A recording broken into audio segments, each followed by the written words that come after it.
any other discussion on guidance to give to the community? Some discussion of expected timing and what to accomplish by certain times, or what are we looking for? It's general. I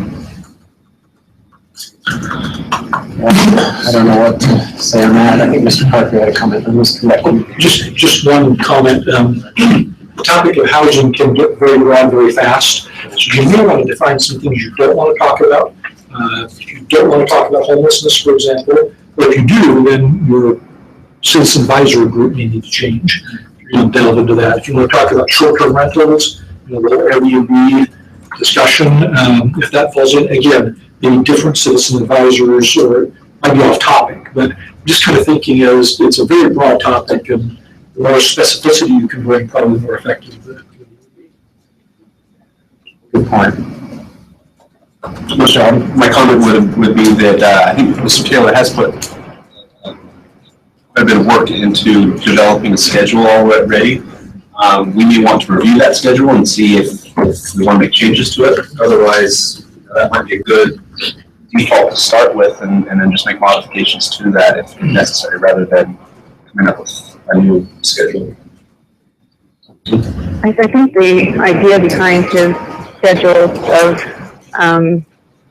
of reports was to address the issue of the subsidized housing, distribution of the subsidized and low-income housing. And so that would actually be my preference, to start with that, because I feel like that's a big enough issue that if we start with that one and engage all the groups that were mentioned in this mission statement, as far as the surrounding cities, the school board, housing advocates, and other experts, in addressing that one issue, because that's been an issue for the past couple of years that we've been concerned with as a council. That would be my preference, is to focus on that one issue first, and then as that becomes, if that resolves, or we're able to find a good balance there, then start to look at other issues. I think that one will keep us fairly busy, just engaging these different groups and experts that we'll need to engage. That would be my preference to start with, and that would be a way of narrowing it down to something very specific initially, and then we can work on other issues as they come up.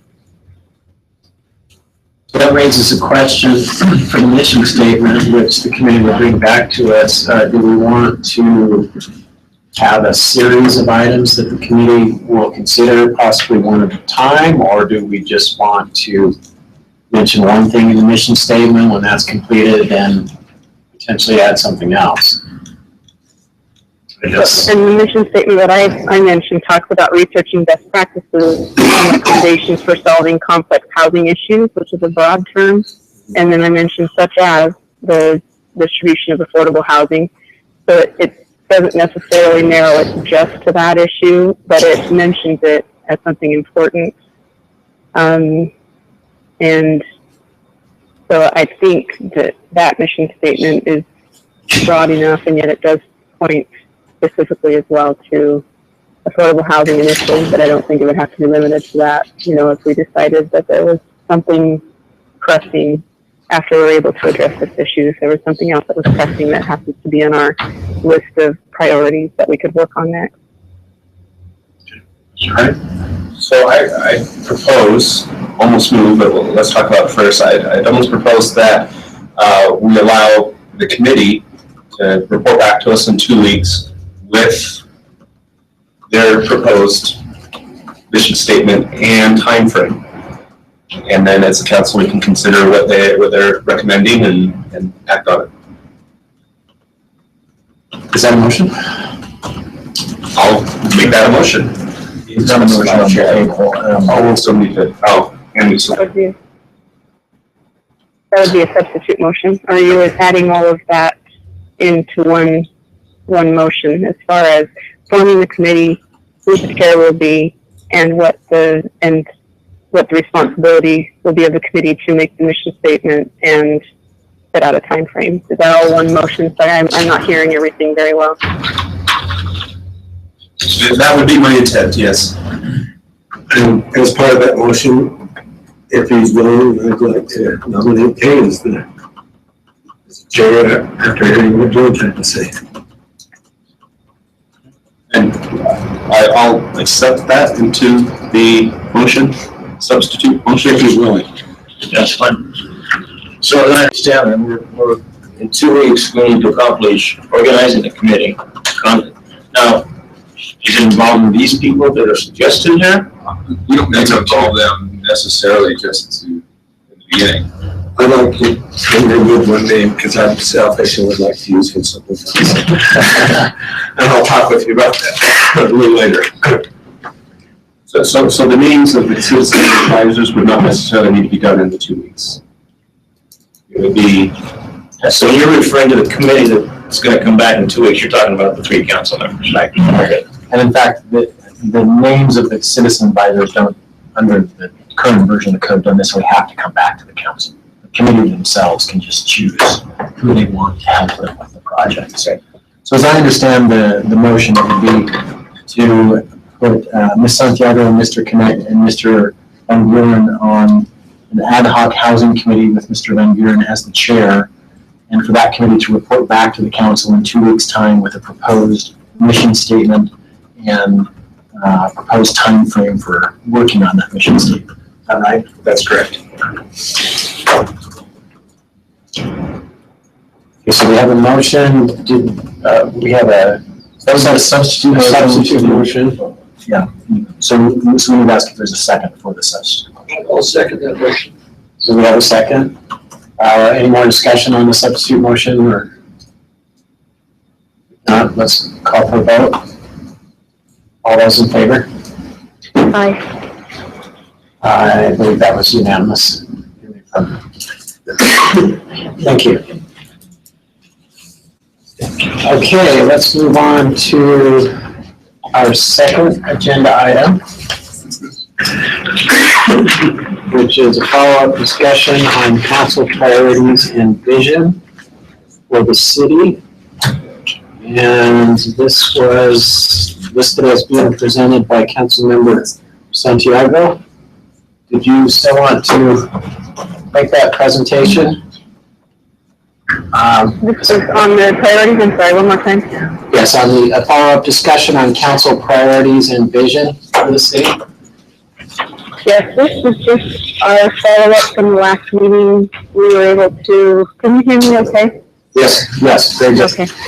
We were able to create 8 priorities, and the discussion today was to focus on assigning out those 8 priorities if there were assignments to be made for each of those priorities, and also to adjust the rest of the list to see if there are other priorities that we want to add.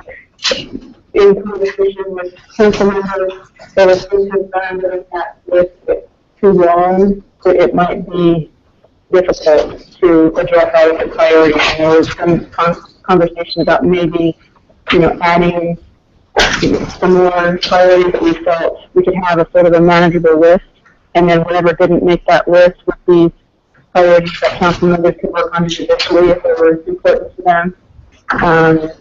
But to have more of a manageable list. So the hope is to create that final list of priorities for this year that the full council could get behind, and then make assignments for those priorities that are top priorities of the entire council, so that we could start to move forward on accomplishing those goals.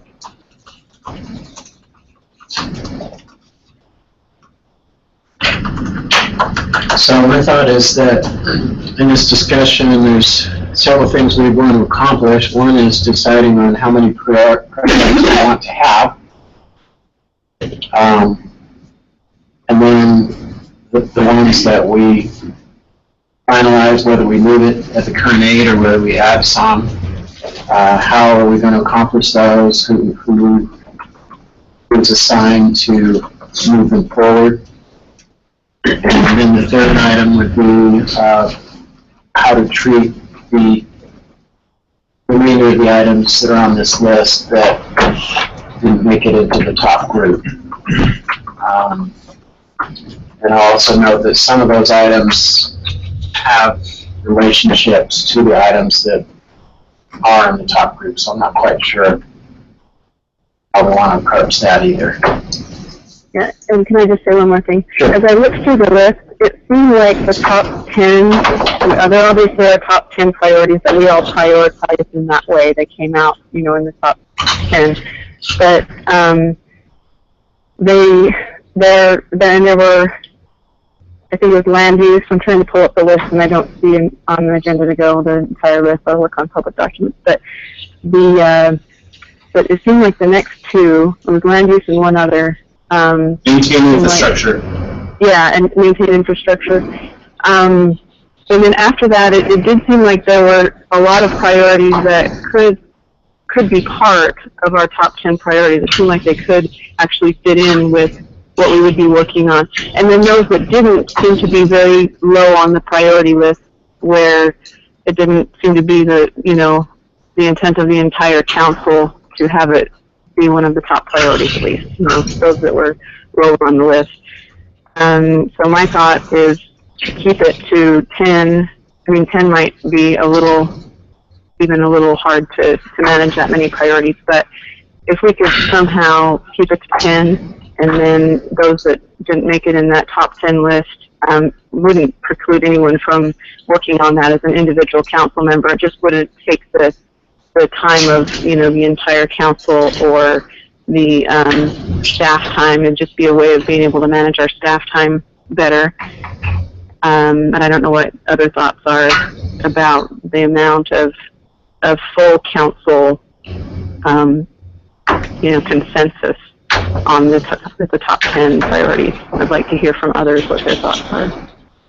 Mr. King? I would like, if we're going to try to limit this down to 8 or 9 or 10, then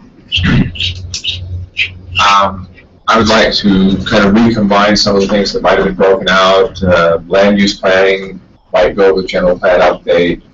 Maintain infrastructure, for me, that goes with budgeting and priorities. That's without the money, you're not going to maintain your infrastructure. So if there are other things like neighborhood plans, again, maybe going with the general plan update, vibrant housing, downtown, going with number 8, or it says 8, number 6, housing. So if we can combine them and accomplish kind of two things, kill two birds with one stone, and that would be my request this time, is we can eliminate some just by combining. Mr. Winterton, I've got some concerns as we start combining.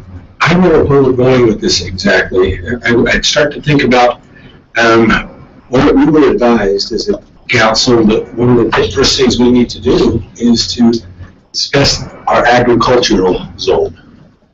Does that go under, I don't know whether it's a high priority or an urgency, and sometimes there's a difference. And as I think of this, it was felt by legal counsel that maybe it was an urgent thing we needed to consider. Would that go under what? West Side Plan? No, because it affects very much so the north, and agriculture is a placeholder in a zoning map, and so it's more a zoning issue in my mind. So is that where we put it? And then how do we bring those things up as we start talking about a general plan update? Well, that we have a lot of places that are zoned agricultural that we know are not going to be agricultural. Is that where that fits in? Is that, I just wondering how some of these urgent issues that we're dealing with actually fit into some of these priorities. Sorry? I have a lot of thoughts on the subject. I think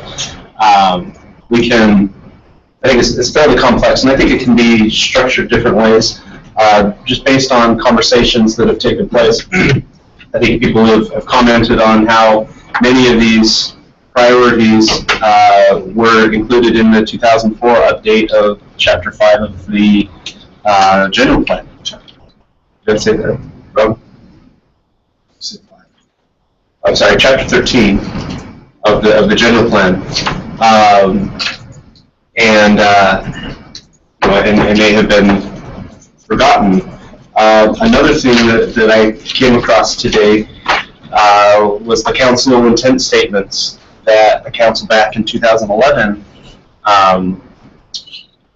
put forth, and there are, I believe, 17 that they created rather than an entire sheet. They had just a single paragraph for these, and then looking through them, I was impressed at how much they were able to accomplish of these intent statements, and realized, wow, I didn't know that wasn't in place before, and just how much they were able to accomplish with these. I guess I was kind of, my thought going into this, and it's fine that different people see it differently, but my thought going into this, these priorities might have been, the way I was thinking about these priorities might have been better to have called them intent statements. Now, this is something that we'd like to look into and see if we should get it done. But this is something, kind of a to-do list of the council. And so some of those things, for example, train crossings. It was voted second lowest of the proposed priorities, but we had the school board come to us and say, hey, this is really important to us. And I don't know if that made people, anyone on the council, maybe think differently about train crossings. I know we've said that, well, people are free to work on it on their own if it's not one of these identified ones, but sometimes it's helpful to have whole council say, hey, this is something that we're interested in. So going back to what Dave Connect said, I wanted to keep these separate and specific and very focused. And so if we want to look at agriculture, it's much more specific than looking at zoning in general or zoning overhaul. It's something very specific. And I was really kind of pushing to keep all of those separate. Of course, that means the numbers multiply. Whereas if you combine them, then yeah, we can get it down to 10 or so. But now they're really broad. It's not any less tasks. Yeah, but that's not necessarily less tasks. It can be easier to organize. Right. That's all. And that's fine. But in tracking, sometimes it gets hard because, well, maybe we wanted to talk about agriculture, but we got into a zoning overhaul. And agriculture may have I better explain what I meant by the agri. You know what I mean by the agri-pigs? That's where we were. I'm not against the agriculture on the west side, Dave. That or anything like that. I think we need to have that discussion also. But we were counseled by legal counsel that this is something that you really need to look at because it can come up again immediately. We've got a year, or a little less now. February. I don't know what the date was. January 18th, maybe. Yeah, I think that sounds right. Right around that. So we've got a year that problem's kind of solved, but it can come right back just as strong in a year if we don't change something. And it's only solved with regard to that particular person. If you had another, citizen that owns or purchases one of those pieces of property that's there in the city in the interim, the problem could arise again if someone was inclined to do that. So perhaps we pick some priorities, and then separately we have our go-dos, our intent statements, things like pigs that might be high urgency, or any of these, or train crossings. So it's not really like an overarching priority, but it's something that we want to get done. Maybe that's a different list. I don't know. I'm torn because for a while I was thinking, oh yeah, I could plug this into that into that into that, and now there's only a couple that get left out. But then I think about how we're going to track these if, at one point we were talking about economic development and development approval processes being combined, and then as we looked at it, we decided, let's separate this. Let's start on development approval processes. Let's hold off on the economic development.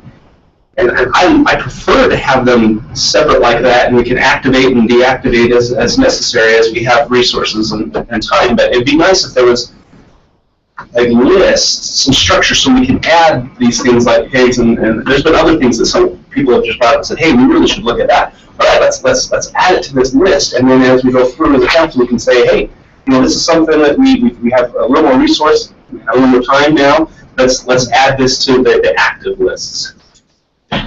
So, part of the zoning overhaul, looking at our zoning ordinances, are they getting us what we want? And an outcome of that would be pigs. How long is it going to take us to get through to the point that we're ready to craft an ordinance about pigs? If it's part of this zoning overhaul? Well, you make it a part of something, whether dealing with zoning issues, or you just break it out completely.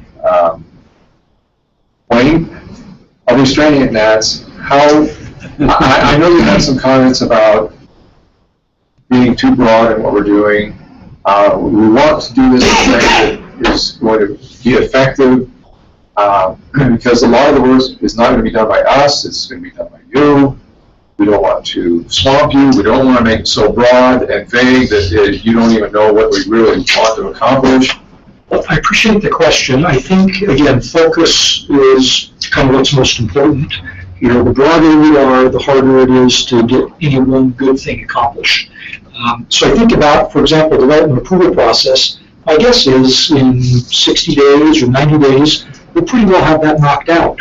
And that will leave room now to advance something else into your top 8. And I think that's kind of the strategy I would take is, let's look for low-hanging fruit, let's solve what problems we can solve quickly, and then your bandwidth increases, right, to move something else into. But I think, again, the broader you make the topics, the harder it is to get any one good thing done. That's my suggestion. I think 8 is an ambitious list, candidly, just for a whole year. So, can I ask you, Wayne, if we were to talk about pigs? Well, urgency will always trump importance, right? I mean, if you've got a timeline on something, you've got to do it. Whether it's one of the top 8 or not, you're still going to get it done, right? I mean, for example, we'll be submitting to you in about 2 weeks the 5-year capital improvement plan. Well, that's not anywhere on this list, and yet it is something you have to react to. And you have to schedule time in your work sessions and so on. So I think it could fall in that kind of category. To say we know we've got to make a change to the zoning ordinance as it relates to livestock in agricultural zones. Let's maybe create a separate working group. It may not be one of the top 8, but it's still a priority. It's still going to be something you'll talk about. I think most of these are not particularly urgent, but they're really important, and you've identified them as really important. And so again, the key, if you think about Stephen Covey's quadrant, quadrant 2 is the important but not urgent, and that's what these are, and that's, again, where effective organizations focus. You always do the urgent, but you will always do the important. So if we have something that we start to feel is urgent, we go to leadership and say, you guys, we really want to talk about agricultural uses. Yeah. Or you get 2 council members, put it on the agenda. And then we can have staff start looking at those things. Okay. I think that includes the train crossing issue. Like, how much would it cost if we actually built something for the pedestrians to go over, even just one location? Right. Yep.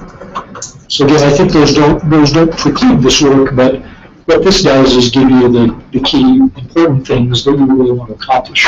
And So we don't need to try to fit whatever we will into those 8 things. right. And I think the more you do that, the more dilute the effort is. Okay.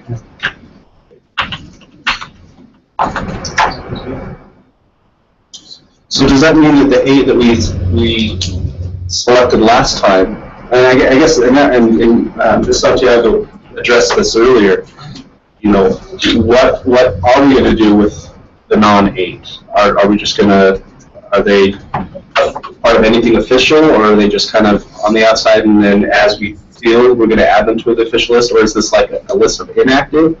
But then again, the economic development number 4,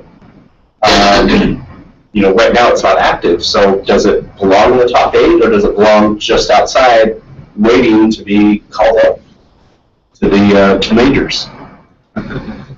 Why isn't it active now? Just because we haven't formed the committee associated. But it's an intent to do that, so Yes, it's active. I would agree with that. I think the intent is to form it this year. And Yeah, this year. so, My understanding, as soon as we finish with development approval process, then we're going to immediately dissolve that ad hoc committee and create the economic development ad hoc. or they could be done in parallel depending on our bandwidth. That's true. That's wrong. All right. Mr. Stewart. Because it's priority means more than it's just having a committee. In my mind, it's we give a lot of attention to it, we give a lot of budget attention to it, so I think the fact that no committee's been formed doesn't denigrate it at all for me out of the top 10, top 8. I agree. So, going back to the three things that I think we need to accomplish in the next hour, I guess we have left, is the number of priorities. Do you want to leave it with 8? For most organizations, 8 is a lot. Or do we want to add 2 more because 10 is a nice round number, and those next 2 seem kind of important. Maintain infrastructure and the land use planning. I'd be happy with either of those approaches. I don't want to go, personally don't want to go beyond 10 though, because that's just an awful lot of priorities to have for 1 year. And then, I think maintaining infrastructure is already part of our budget statement. It's something that with our budget we can, I mean, that will be something that's a priority anyway. And land use planning we could already be addressing that through general plan update, through that process. So I don't know that those 2 wouldn't be addressed if they weren't part of the top 8, I guess is what I'm saying. The other thing is, for each of these, at least the top 8, we've also identified outcome statements. How do we know when we've arrived? And maintain infrastructure might be a really good outcome statement or performance measure. You could add that into your budgeting outcomes. And so one of the things we'll measure is what's the average useful life remaining of our roads, water lines, sewer lines. And that's an easy thing to measure, and that could be an indicator of how well you've done budgeting for priorities. Similarly, complete streets might be an element of several of those. Maybe that's a measure. Our general plan update would be successful when we've adopted a complete streets policy. And so again, I think you could add those as outcomes or measures. And I think that's kind of what I heard Councilmember Santiago saying is, are there ways we can incorporate them without necessarily having to call them out individually? And again, not to further dilute the program, but if you define that as a measure, then you will focus on it during the process. And is that what we do as a council, focus on those measures? I think, yeah, again, as we've talked, and the model you kind of came up with was kind of a general statement, an explanation of that, what are the key outcomes, and how will we measure it.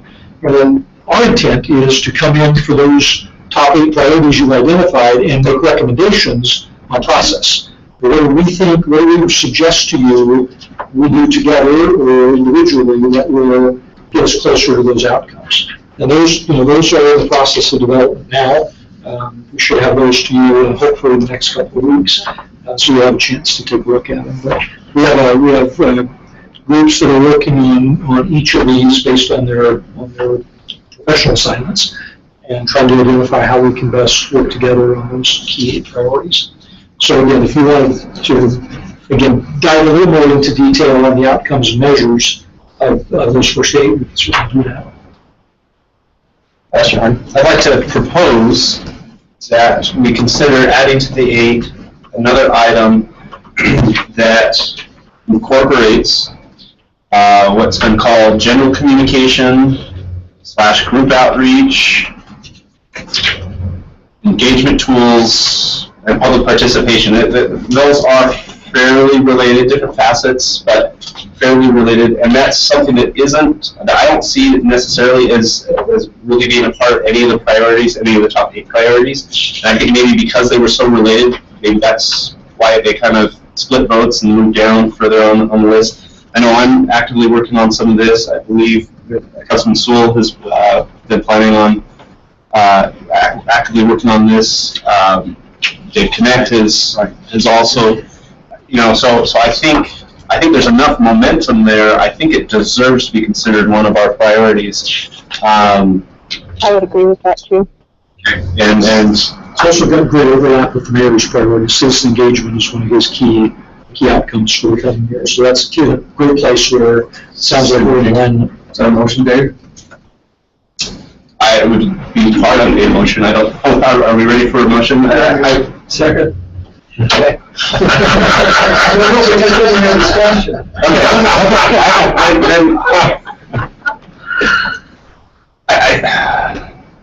Yeah, okay, so I guess I'm ready to move that we, we've already adopted the 8, so I move that we include another priority, council priority for engagement. Citizen engagement. Civic engagement. Because we're talking about like reaching out to groups and so civic engagement. I propose we add another priority called civic engagement, and that will create another priority sheet for that incorporates these other aspects. Would you mention those? The four aspects will include it. And the 4 aspects would include the prior work that has been done on general communication, group outreach, engagement tools, and public participation. Mr. Moore, maybe just a clarification for staff. Is it your intent that you will be coming back with a new priority sheet, melding those 4 together, or is that something you want staff to do? I will take the first shot at it, and then pass it on to staff to clean up and make it functional. Still good with a second? Yep. I missed just one of those, I'm sorry. So general communication, group outreach, and what was the third? Engagement tools. Thank you. Is that all there somewhere? It was part of, I think it's part of general communication. Yeah. I came up with another revision and split things up a little different, so I'm not sure. Well, I'd be very excited about that one. I think there's a lot of interest, as Mr. Parker mentioned, from the administration, but from the general public as well, on that sort of thing. So. Is there any more discussion, or Just understanding, it is the 8 plus the last one. so this would be And those would be the council priorities that we then breaking down and going to work all. Yes. All right, if there's no further discussion, I'll call for a vote. All those in favor? Aye. And the motion carries unanimously. Thank you, Mr. Arnold. So let's see, we've got still 50 minutes left that we can utilize for this. Do we want to talk about how we're going to go about attacking each of the 9 to start with? And then I guess there's also the issue of what to do about the rest of the items on the list. Well, it seemed like we fleshed out the 8, and now we'll have the 9. We looked at the outcomes and the measures, and the missing piece is what Wayne and the administration are going to look at, right? Yes. That specific recommended process and items to address. And those kinds of things. Yeah, we're working on this. So you could say our work on those is largely done, but we can talk about other priorities and what we want to do on that. When you say other priorities, you mean other than the 9? Yeah, other than the 9. Okay, so we would be waiting to hear what the administration is proposing on the first 9, and then kind of go from there as far as what our role is and how we're going to work together on those. Mr. Dunn, That is true and kind of not true, because some of those priorities we have formed a committee, at least 2 of them, a meeting, and so we're not really waiting for them, so I don't know if there's other committees that need to be formed for those 9, we need to, or any approaches we're taking on other besides those two that I've involved in. I'm not sure that we're up for forming new committees, we're running out of steam to be on committees, but some of the committees that we already have, they address some of the things that are still on the list. And I guess my conversation is, are we ready to move on to other things on the list, or are we, I'm not sure we're totally assigned to deny it. We start, well, not assigned, but have a direction and have. That's a good point. I mean, we do want to hear what the administration is doing, and at the same time, we have already said that we're going to do some things, but we want to have further discussion on maybe what we still need to do on the line. It'd be interesting, just to start off with number one, go down. Let's go through. What are we doing? At least get a handle on it for how that's gonna go. So number one, zoning compliance, on that one, I think we're definitely kind of waiting for the administration to see what they're gonna propose and what our role would be and how we can help and that sort of thing. By the way, we'd like to welcome Eric Curtis. Thank you. So, can I just ask you a question then about that? Does the administration know enough that, are we asking them for, what kind of compliance are we asking them to look at? 100%? 80%? What does that mean? Well, I think you've done a one-page sheet on each of these. I think there's enough there to help us To give you, understand what okay. you're after. I don't think there's any lack of clarity on that. Very good. I do think there's a dual role for the council to undertake with legislative action that should parallel what we're doing, taking a look at what changes you feel like need to be made legislatively. I'm not sure I know that. Do we know what we need to do on the legislative side, or are we getting some suggestions? I'm trying to remember what city it was. Matt said something now from, I want to say it was Boulder, where they had, they required that you put on the back of the door the occupancy, allowable occupancy, like you'd see in a hotel. There were 2 or 3 things like that the city was doing that would be legislative. That's what I mean by kind of a dual track. Maybe just researching best practices and what options are out there like that you would do. That seems like that would be worth doing. How do we go about that? And then sort of, or do we turn this over to our staff at the time and say, will you give us some legislative policies that they're doing in other cities that will help us, that we may not have here? Is that what you're thinking of maybe? Yeah, and here's another way to look at this too, is let's compare it to speeding. So if we had a complaint that there was too much speeding in a part of the city, and we put resources on that to force better speed control, that as long as our efforts were focused on that, we could keep speed down. But the moment we take our eye off that, then speed comes back up, right? And so ours are a lot of short-term tools, and it might be good for the council to look at some long-term tools that would change the whole nature of enforcement, if that makes sense. Are you saying that there's not adequate code today to do the enforcement you need, or you would like some additional tools? I'm suggesting that, I know in one small example, Matt has shared with you some things other cities are doing that make it a better environment for enforcement. I don't know of anything specifically that I would say we need so we can go enforce, but the one example of mandating that on the back of the door there's occupancy would be an example of it would just change make a swing at changing the climate. So you're really looking for more tools. That's a tool, right? I think it's a tool, it's a method, it's a Setting up the playing field. yeah. So I don't think it's going to take us very long to give you an answer on how we're going to meet what you would like us to do there. But I would think there are some things that you could look at legislatively as well. Well, that one suggestion was a great one. I mean, why wouldn't we pursue that legislatively? Yeah. But maybe we just have Brian, and if it's something that we're going to do, is that something you could take on? Sure. I think there were 3 things. Do you remember, Ryan, that Yeah, Matt set it out a couple months ago, and I really like the idea of having staff look at best practices in other cities, and that one area right there could be huge. I don't know how many times I've heard of zoning compliance problems where the residents say, oh, well, we didn't know, you know?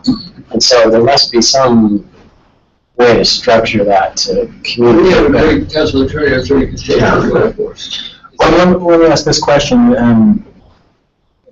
Is that going to be duplicative of, I mean, is council staff going to be going out and researching things that our zoning enforcement staff already know about what the best practices are and should be? Or is that? That's the first place they should start to research is what the zoning maybe. How do you put it down? Yeah, I'm happy to work on it. I'm happy to sit down with council staff and start the project. I'm just trying to decide. And I think, like you just said, if it's our task to go do it, then I think our first step is to go talk to the zoning enforcement people and see it. So I'm just wondering, is that the best procedure, or is it part of the recommendations that the administration wants to make, is what the administrative staff thinks the legislative changes? it could be part of ours. It seems like you have the administration make a, Comes here. thing for us. Can you hear me? Yes. I think it seems to make more sense to have the administration make a recommendation as they start to increase enforcement. If issues arise, making it difficult for them to enforce, then I think they're going to be able to come up with a list of things that would be helpful, as opposed to us trying to figure out what the problem is. They're people that are kind of boots on the ground, can better state this is the difficulty we're having in getting compliance and keeping compliance, and then we can craft whatever legislation we may need in accordance with what the issues they're having. Because we might differ from other cities. We could see what other cities are doing, but our city might be different, and I'm guessing it probably is very different, the issues that we'll have. So I think it makes more sense to address whatever issues that the administration is seeing and go that route. Mr. Hunter? So I propose that we do kind of a little bit of both, kind of a hybrid, where we look at best practices and you know, maybe there are some innovative ideas out there that in other cities that we can adopt, even though we are maybe a little different. But then we ask the administration, as you fill in that process, you may come across something like, oh, we'd like to do this, but we need some legislative help on that. So we request that from the administration. I think if we're going to tend to look for things that are prohibiting us from enforcing. And I think there's another layer that is what you're saying. And I compare this reminds me a lot of towing, where towing was just this big gnarly thing, and every city we talked to hadn't solved it, and nobody really had an answer, and it just took a lot of good minds and a lot of people looking at different things that other people were doing. And so we're really happy to do that and take a look at it, but I think we may miss things that you may otherwise feel are part of the answer, because we're looking at it from an enforcement standpoint, and you're looking at it more from a prevention standpoint. Compliance. And exactly, and that's where I was going with, you know, hopefully we can address this proactively, but then also reactively when you see that there's a problem, you know, let us know and we can work on responding to that. But then let's also take that step back and look a bit more holistically and say, how can we prevent some of these problems to begin with? And I think there's, if it's our number one priority, I think we should be able to put some resources on that to study. Housing types is a good example. So a lot of this occurs because there's not the right housing type in the right places. And that's something that fits in with your priorities as well. Yes. Go ahead. Okay. So one of the things that motivated the institution of the neighborhood program many years ago was the principle of the broken window syndrome. And I think part of zoning compliance is educating people to understand not just that we're out there and they might get caught, but educating them as to why zoning is valuable in the first place. What is it? It's not just a regulation. It's just not heavy-handed government. It serves a purpose. And people like that, generally like that consistency in the neighborhood, whether it's addressing what amounts to blight and things that are ugly, to over-occupancy, which has its own issues, including parking. So instead of a don't ask, don't tell policy, I think we need to be able to talk about it in the neighborhood program and maybe the mayor's message, or just find ways to positively talk about zoning compliance rather than negatively talk about zoning enforcement. It's often how it ends up being, when it's like, oh, gee, zoning enforcement. But put the positive spin on it and educate people. I think it's a great idea, and I think one of the things we can do, I think there's a lot of landlords that don't even know the zoning laws. They'll just go out and buy a piece of property. We want them to do that. So maybe, as I talked with Mr. Miller a few months ago, he feels that maybe we need to do something within the business license. So maybe that's part of the business license, that they actually say, write a statement or check off a box that says, I understand the zoning ordinances within the property. Or maybe that's something that's maybe something legislatively that we can do, just so that the landlord, as he gets his business license, he says, oh yeah, I do understand that there are zoning laws.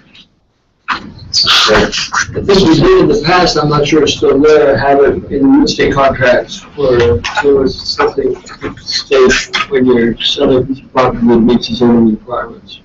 Is that still there? Is anyone? It's there, no one looks at it when they're signing 50 statements and they get down and it goes by. It was supposed to be pretty prominent on the first page, I thought. You know, I'll check it, but I think I have my own file on that. I'm curious where that is. Well, do you know if that's still there? I don't, but I will. I was just making a note to check, so I'll look at that. No, Melanie McCord has thoughts on that. She thinks it's a good first step, but it might need some tweaking to have the effect that it was intended to have.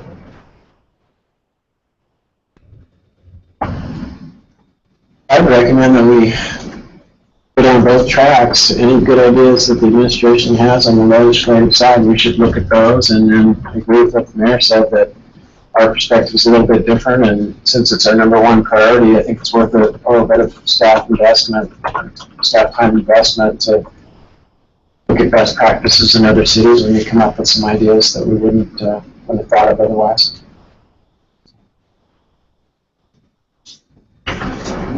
Sorry. We have the neighborhood program, and sometimes we don't really task them with anything, and they don't necessarily get involved unless there's a problem.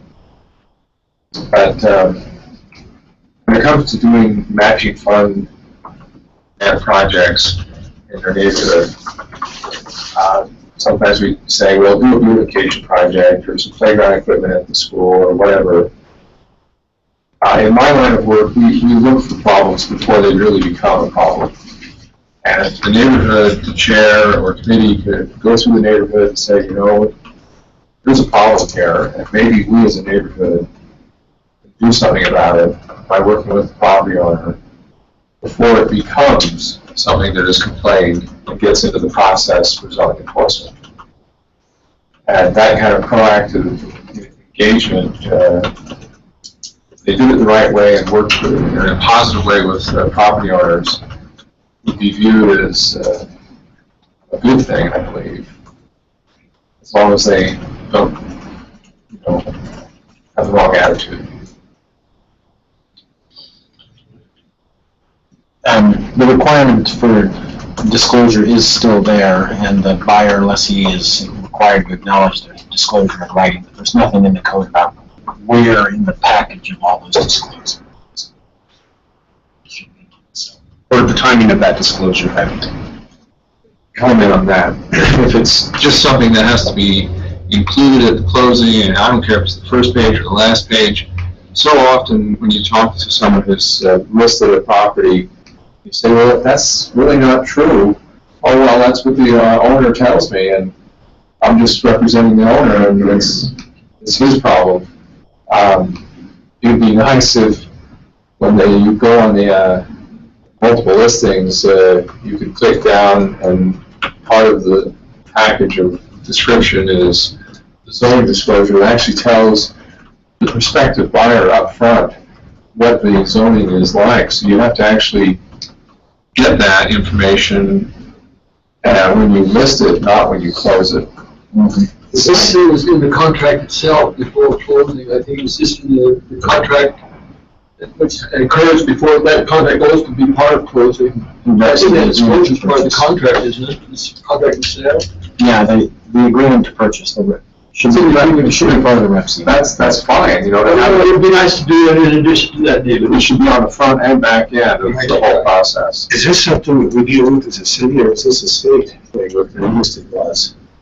I conflicting with what is in the state by doing some of these things. I don't. That issue came up at the time, and it was trying to do it. I think it has to do with the state adopted it statewide. And I appreciate that. But we have in our city the right to do something, anything that's sold in our city. I don't understand this. This is something I don't understand. It's a sales contract. I'll pull the file. No, it's a sales contract, but I've seen most of those sales contracts are done by the real estate outside of the city. And I'm saying that it was incorporated into that. It's a question of, as long as the state hasn't preempted us, but it's a question that it would have to be addressed. I don't know if things have changed since 2000 when this was originally passed. But it's something we'd have to look into, whether there are state laws that would prevent us from doing it or not. Is it best done by the state? And if I don't know. I know what we want to accomplish in the city, but can we do it? It's already there. It's already there. Well, it's already there for the REPC, but not necessarily for this proposal to make it be part of the listing. We'd have to look at whether, if we want to go down that road, we'd have to. The sales contract itself actually includes that clause. It's controllable. Right. But it's going to be statewide. Mr. Hardy? I think this is a great issue among many others that would be we could look into as a committee or as staff as we dive into this priority. It's something, I think it's something we should look at. Sounds good. So we were going to try to get through these 9. So on this one, I think we're agreed. The administration is going to be come back to us. They may have some recommendations on the legislative side to look at. Do we need a motion to instruct staff to spend a little time coming up with some options and best practices for us? Or can we assume that since it's our #1 priority that they would be justified in doing that? Question? Yes, Mr. I'm Stewart. assuming that Mr. Connect's suggestion will be already taken out by staff, adding that to, I'd like to make that a motion, if we need a motion, but if we could add to that to make it part of listing, let's look and see if that's possible. Is that, can we do that? Sure, it's one of the things they look at. Sounds good. I think it's about how does this have impact on the real estate business? I think we need to look at that too. I mean, you've got to be careful. You just throw more in if it's going to have a negative impact, unless our purpose is to slow down real estate sales. I mean, does it have some effect? I mean, I think if it's in the packet now and people aren't reading it or aren't noticing it, how It's matter of advertising and transparency. When you see the but what obligation does a person have when he purchases real estate to know what zone he's purchasing? I mean, But to your point, the one issue that arises, and it's maybe an issue for the administrative staff that occurs to me, is that if we make it a requirement, maybe we're getting too down into the weeds now, but if we make it a requirement that you have to post that before you can list, then that means you have to go get a verification letter from the community development department before you can list. So it might slow down your ability to list, but that's something we can look at as we come forward. I actually think it's part of they had to do that to put it on the contract. They had to, I think they're actually required to go check the zoning requirement before they list it. Or at least before they sign a contract. Before they sign a contract. Before they sign a contract. just moving it up. But I agree, I think this is, if we want to get through these 8, I think we may need to, I mean, if we have good ideas, let's throw them out and add them to the to-do list. We'll look at these priorities, but. Slow us down. Yeah, so that can just be one of the things that staff researches and gives us the pros and the cons and the possible effects of probably several ways to go about it as well. Well, I think the reason it became so critical at that time was this complaint that we just didn't know when we bought the property. Right, and that's that was added on, right. Because that way, if it really is important that people know what they're buying and what they can do with the property, that is, like that would be really important for people to know. So I don't think case slows it down. Why don't we, we're talking and getting in the weeds. If I was going to buy a property, I have to find out for darn sure what it's zoned and what I can do with it. And not rely on somebody else to tell us. At least that took away the argument from the buyer that they didn't know about it. You should know about it because it was in your contract. So I guess I would entertain a motion just to ask staff to research legislative options to help with this, and including that research any of the things that we've discussed today. We have a motion. Is there a second? Second from Mr. Connect. Is there any discussion before we vote? All in favor? Aye. Okay, the motion carries unanimously. Let's move on to the second priority, development approval process. Now, we do have a committee in place for that. The administration has been great on this. I think we've got a lot of... That actually is a segue to what my next item is. The next agenda item? Yeah, next agenda. A discussion review of the development process. Okay, so I don't think we really need to, I don't think we need to do anything more on that unless... Okay, we will discuss. Yeah. We're well underway. General plan update. What do we need to do there? Mr. Connect. Can I just say that as far as this topic goes, it seems from comments that I've heard from city staff that there was a effort to do the Vision 2030 before doing the general plan update, and it seems like because the general plan update is already later than it should have been, I think it should have been completed last year. I think this is important. It's something that the council feels is important, is getting this plan updated, and it is the only codified plan. Vision 2030, I don't think that updating this plan should hinge on Vision 2030 being updated first. It's just my own personal opinion, because I feel like this is a codified plan. This is the plan that we said we would update every 5 years. And I feel like this is a high priority because it's third on the list. It's a high priority of the council as well. I don't know how we address doing that update. It seems like it's a city process, and in the past they've engaged neighborhood chairs to be part of that process. And I don't know where this is in the process, and I was hoping that the administration could let us know where we're at with this. And if that's true, if there is a consensus or a thought that they were going to wait until 2030 was updated before updating the general plan. I just wanted to find out from the administration where we're at in this process. And then that may help us decide what the council's role should be in that. Well, I think you're correct, Councilmember Santiago, that it was our intent to do Vision 2030 first, and to find a way to better incorporate Vision 2030 into the general plan. It will probably define a lot of the key outcomes that we'll be looking at through the general plan process. That's not to say they couldn't run parallel in some cases, and again, we'll have to kind of work through that, but if that's a desire on the part of the council, then that will obviously cause us to rethink our strategy. So, a couple things. We're pretty well underway with Vision 2030, and it might be good for administration to come back and just give you a date. That may make you feel like, well, that's close enough that we're good with that, or we want to start a parallel process. So that might be something doing is come back and give you a target date for when we think that will be done. The second thing that I think could be part of a parallel process is this whole question of what does council want the general plan to be?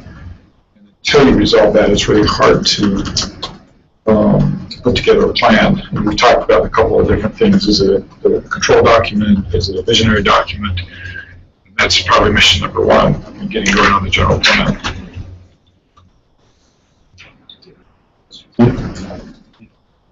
Those are good questions. Is it a control document or is it a vision document? The court case was stated painfully clear, it's just a recommending document. That's the nature of general plans. Someone could argue, maybe Melanie argues, that you could adopt it as law. It's problematic in its own way. I kind of like it as a visioning document, and if you say that, you know, Vision 2030 is an overarching visioning document, then as you, hopefully we can make sure that they're like this. They will cover a lot of the same territory, but not all. And I would like to see, in particular, the Chapter 13 brought up the speed. I like the way it's laid out. In Chapter 13, everything that was ever in there is still there. It's just, if it's been accomplished, it's moved to the accomplished section, which Kim pointed out there's something in there that says it's accomplished, and maybe it was at one point, but it's now clear that we need to readdress it. So the implementation measures are very, very important. You can look through Chapter 6 and other places, and you can find some policy and some vision and things that perhaps need to be addressed when you do a review of a project that comes before the Planning Commission. But if you don't look at the land use section of the implementation measures with the specific things that need to be done in order to move us forward and solve problems, those are neglected, then we're just not going to accomplish anything meaningful with the general plan. And Vision 2030 is perhaps along that line with action steps. And I'm not sure who wrote them, but they need to be looked at. They need to be updated. If they're on the same level as implementation measures, then we probably need to bring these two lists together and say, you know, what is it we're going to do?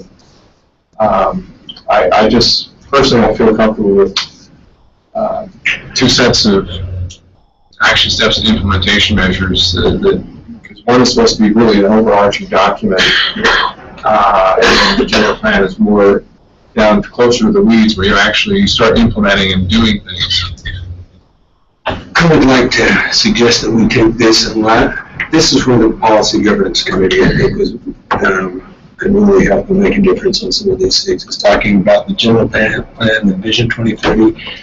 The one representative on that was given to for the Housing Committee that I'd like to steal would be available for sure. And have him come in and talk to us about the visioning policies, the visioning process, and the policies that can be implemented, and keeping this on a policy level. I would like to add him.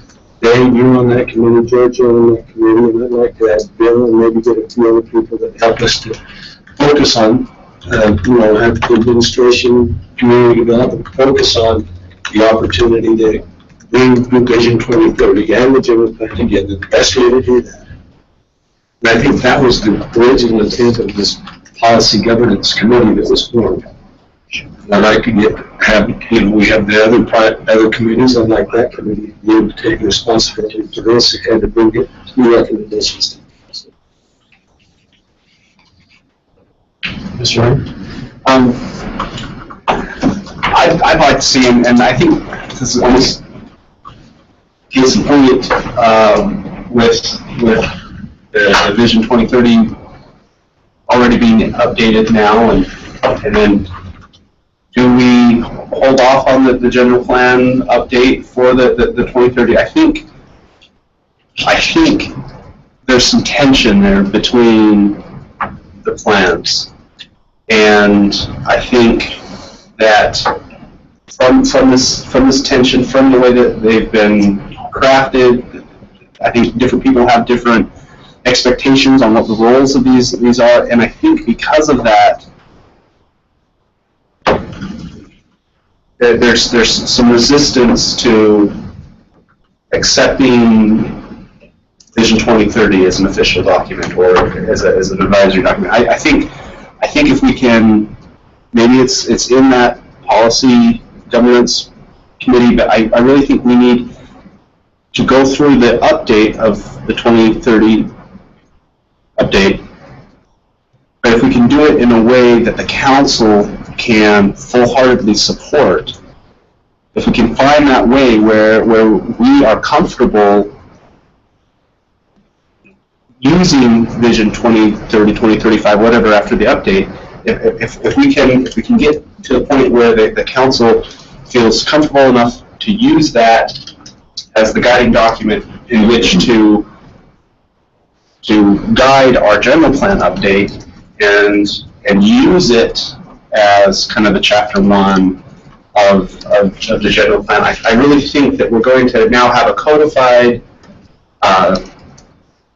vision, and I think that's the way we need to go forward. Is see if we can work out the differences, work out the concerns over process.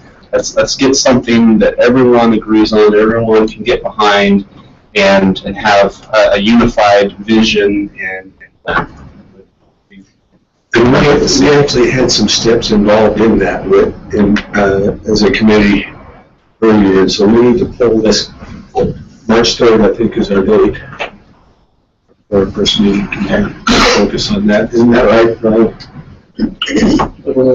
Mr. Stewart.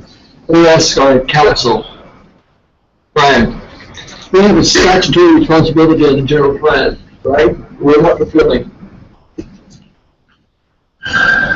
There's a provision of the city code that requires the plan to be updated every 5 years. I guess the question is, what does that update mean? Nothing's been done, it would be hard to say it's been updated, legally. Right. And if someone could challenge a decision by the planning commission or the council because we didn't follow that statutory requirement, could they? Potentially, the fact that the general plan is advisory only make it, I think, hard for them to do that and to say that we can't make a zone change or something else merely because we haven't updated the general plan. But it's an argument that can be made. I just have a hard time when the administration says we're going to do 2030 when statutorily we have an obligation that we haven't met to do the general plan there. When was the last update? That's 9 and 10. 2010. That was also about a year. No, about a year behind. 2009, I thought. We come back to. So I have a question too. So the general plan, when it was put together, was, my understanding was the neighborhood chairs. The neighborhood chairs are elected by the neighborhood. It seems like the general plan was coming from our constituents, and it is our statutory responsibility to update that plan. And so to delay updating that plan for something that isn't a statutory plan, that the Vision 2030 is not statutory, and for delaying something that is our responsibility, that we've said we want to do every 5 years, for something that isn't, within our statutory requirement, I'm grappling with that. I understand 2030 being this other vision from those committees that were made up. The administration put those committees together. We were able to get this visioning document, and I think that should inform the general plan. But the general plan really is something that is representative of our city because it comes from the neighborhoods through their elected neighborhood chair, and it is statutory. I feel like that actually is our most important plan, and it's more detailed in what we want to see, where the Vision 2030 is more visionary. And I don't know that Vision 2030 will change that much. I think we can take what good we see in Vision 2030 and incorporate those things in our general plan, but I don't think it should delay the general plan update. She said it better than I could. Thank you. I'm not sure how Vision 2030 is really getting blamed for nothing happening on the general plan update. And at most, there have been some comments that it would be nice to do it before they do the general plan, but I don't think anybody on the council can say that they've done really anything to speak to the general plan, to speak to our question of what do you want that document to be. One of the reasons it's not looked at by a lot of people is it's viewed as a controlling document, not a document that tells you what you want to have happen in a specific part of the city. If that is the case, then I'm going to buy a stamp that says updated and put it on the plan, and we're done. If the council wants to change the nature of the general plan, then we need to hear that from you. Mr. Peckman has a comment too. In regard to Brian's question about what does it mean to update the general plan, I've been under the impression that every time we've adopted a neighborhood plan, we have updated the general plan for that neighborhood. I think the Waukegan neighborhood would tell you that the Waukegan neighborhood plan is the best general plan document they've ever had in the city, and they're very enthused over it. Every time we've amended the general plan due to some specific request, like the corner of 3700 North University, where an amendment was adopted that reflected a specific neighborhood plan. That was an update to the general plan for that neighborhood, for that specific parcel. So has there been a comprehensive update in 5 years? No. But we have continually updated it every time we've done these other planning documents. The downtown neighborhood plan covers 4 or 5 neighborhoods, passes through 4 or 5 neighborhoods. That was a significant update to the general plan. So to me, it goes back to Brian's question. Mr. Knight. To me, the most important part of the general plan is Chapter 13. It's how you implement and how you achieve everything that you've laid out in the plan. And Chapter 13, as it is currently in our code, says that it has not been updated since 2004. That's the latest version that's in the code. So that's 12 years ago.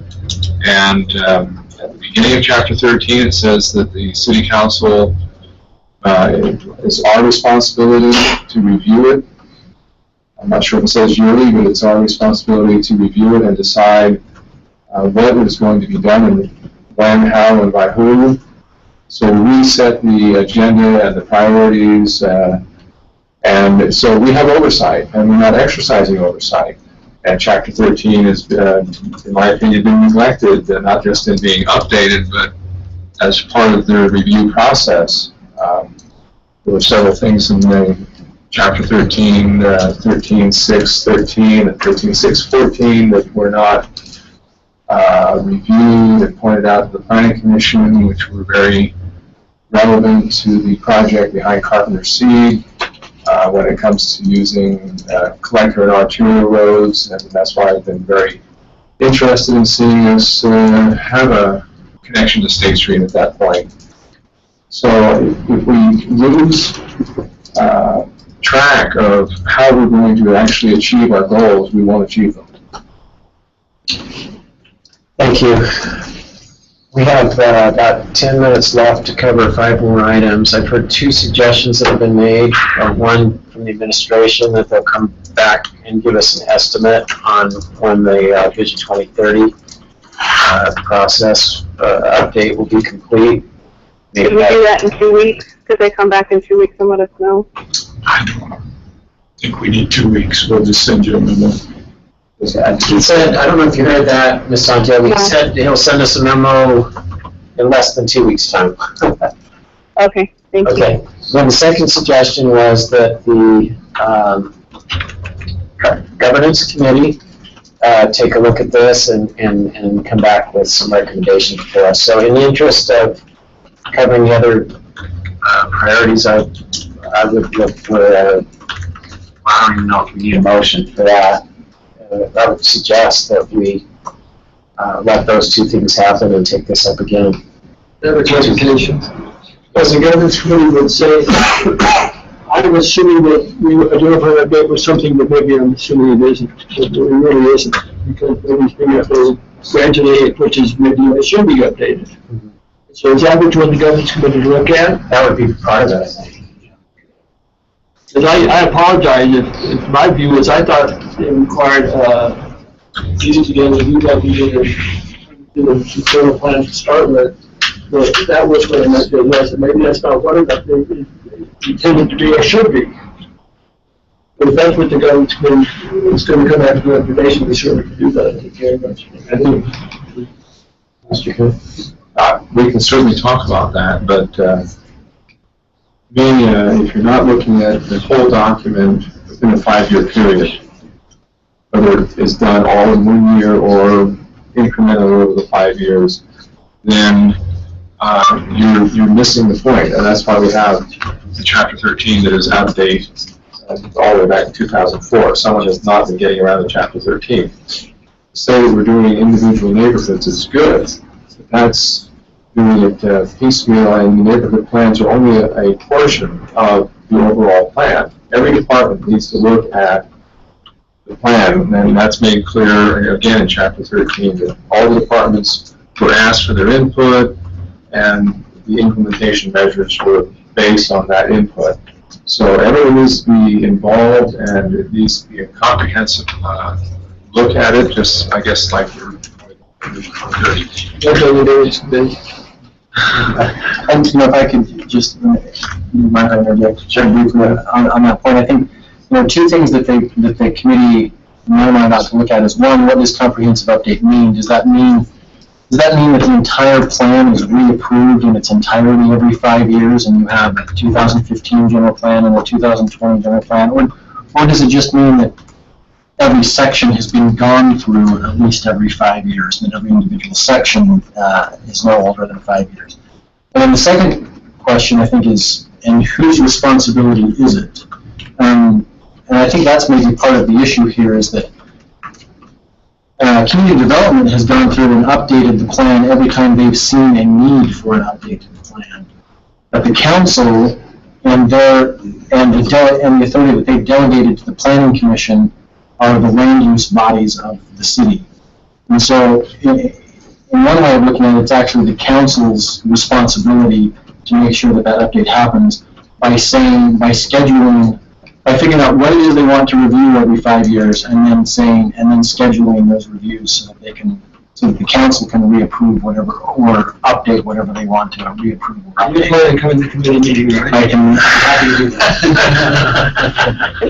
I think it would be helpful to look and see how it was done in the past too, because when they used neighborhood chairs, and got the feedback from the neighborhood, there was a lot of back and forth from the neighborhood to the neighborhood chairs, and then the neighborhood chairs came to that committee that were part of that. I can't remember what they called it, that steering committee, but it would be good to see how they've done it in the past, and that would help inform, the way that it was intended, maybe originally, to be completed.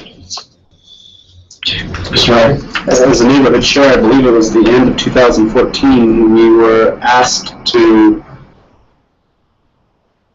draft an update for our neighborhood section of the general plan, and we submitted something, and I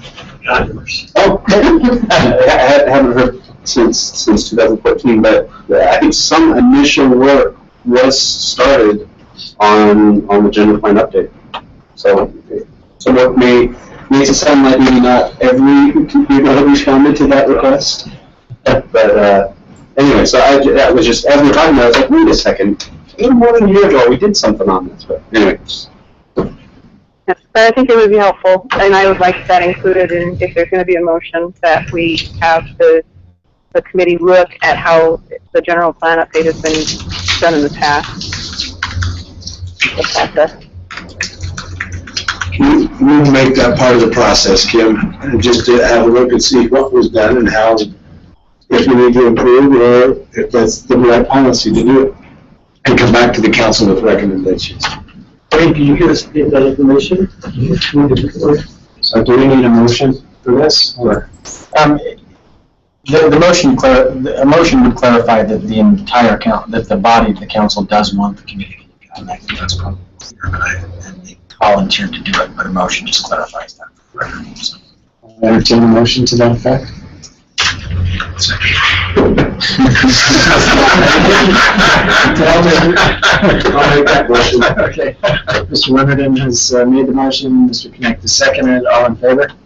Hey, can you just explain the motion again? Sorry, I missed what the exact motion was. As I understood it, the motion was to refer the question of how the general plan update should be accomplished to the governance committee, and for them to deal with all of the issues that have been raised in this discussion. Okay, is that clear enough for that committee? That's what I was voting on. Is that clear enough, Gary? I think that gives us, yes, and if we need more clarification, we'll come back to the council. But I think that gives us good marching orders to start with. Okay, and included in that is what we talked about with them looking at how historically how the general. Yes, that's in there. Okay, great, thank you. All right, with that clarification, all in favor? Aye. Okay, the motion carries unanimously. Just so you're aware, our first meeting was scheduled for March 3rd. And you two may not have received that memo yet, but Yes, and so. someone got it. Okay, good. Okay, moving on to the next priority, economic development. We do have a proposed committee waiting in the wings to tackle that. Has not been formed yet.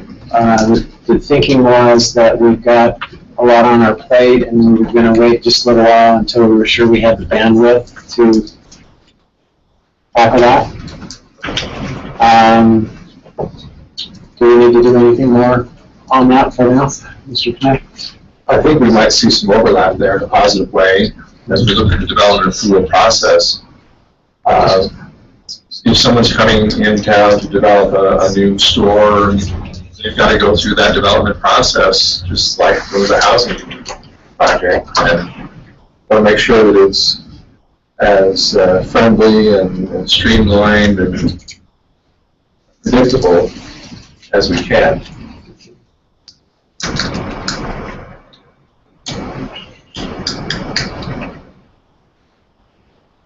No further discussion on that one. I'm hoping to bring a concrete proposal on that sometime in the next few months, but we don't have a definite time plan yet. Do we want to spend any more time on that right now, or should we move on to the next one? Okay, let's move on to budgeting to priorities.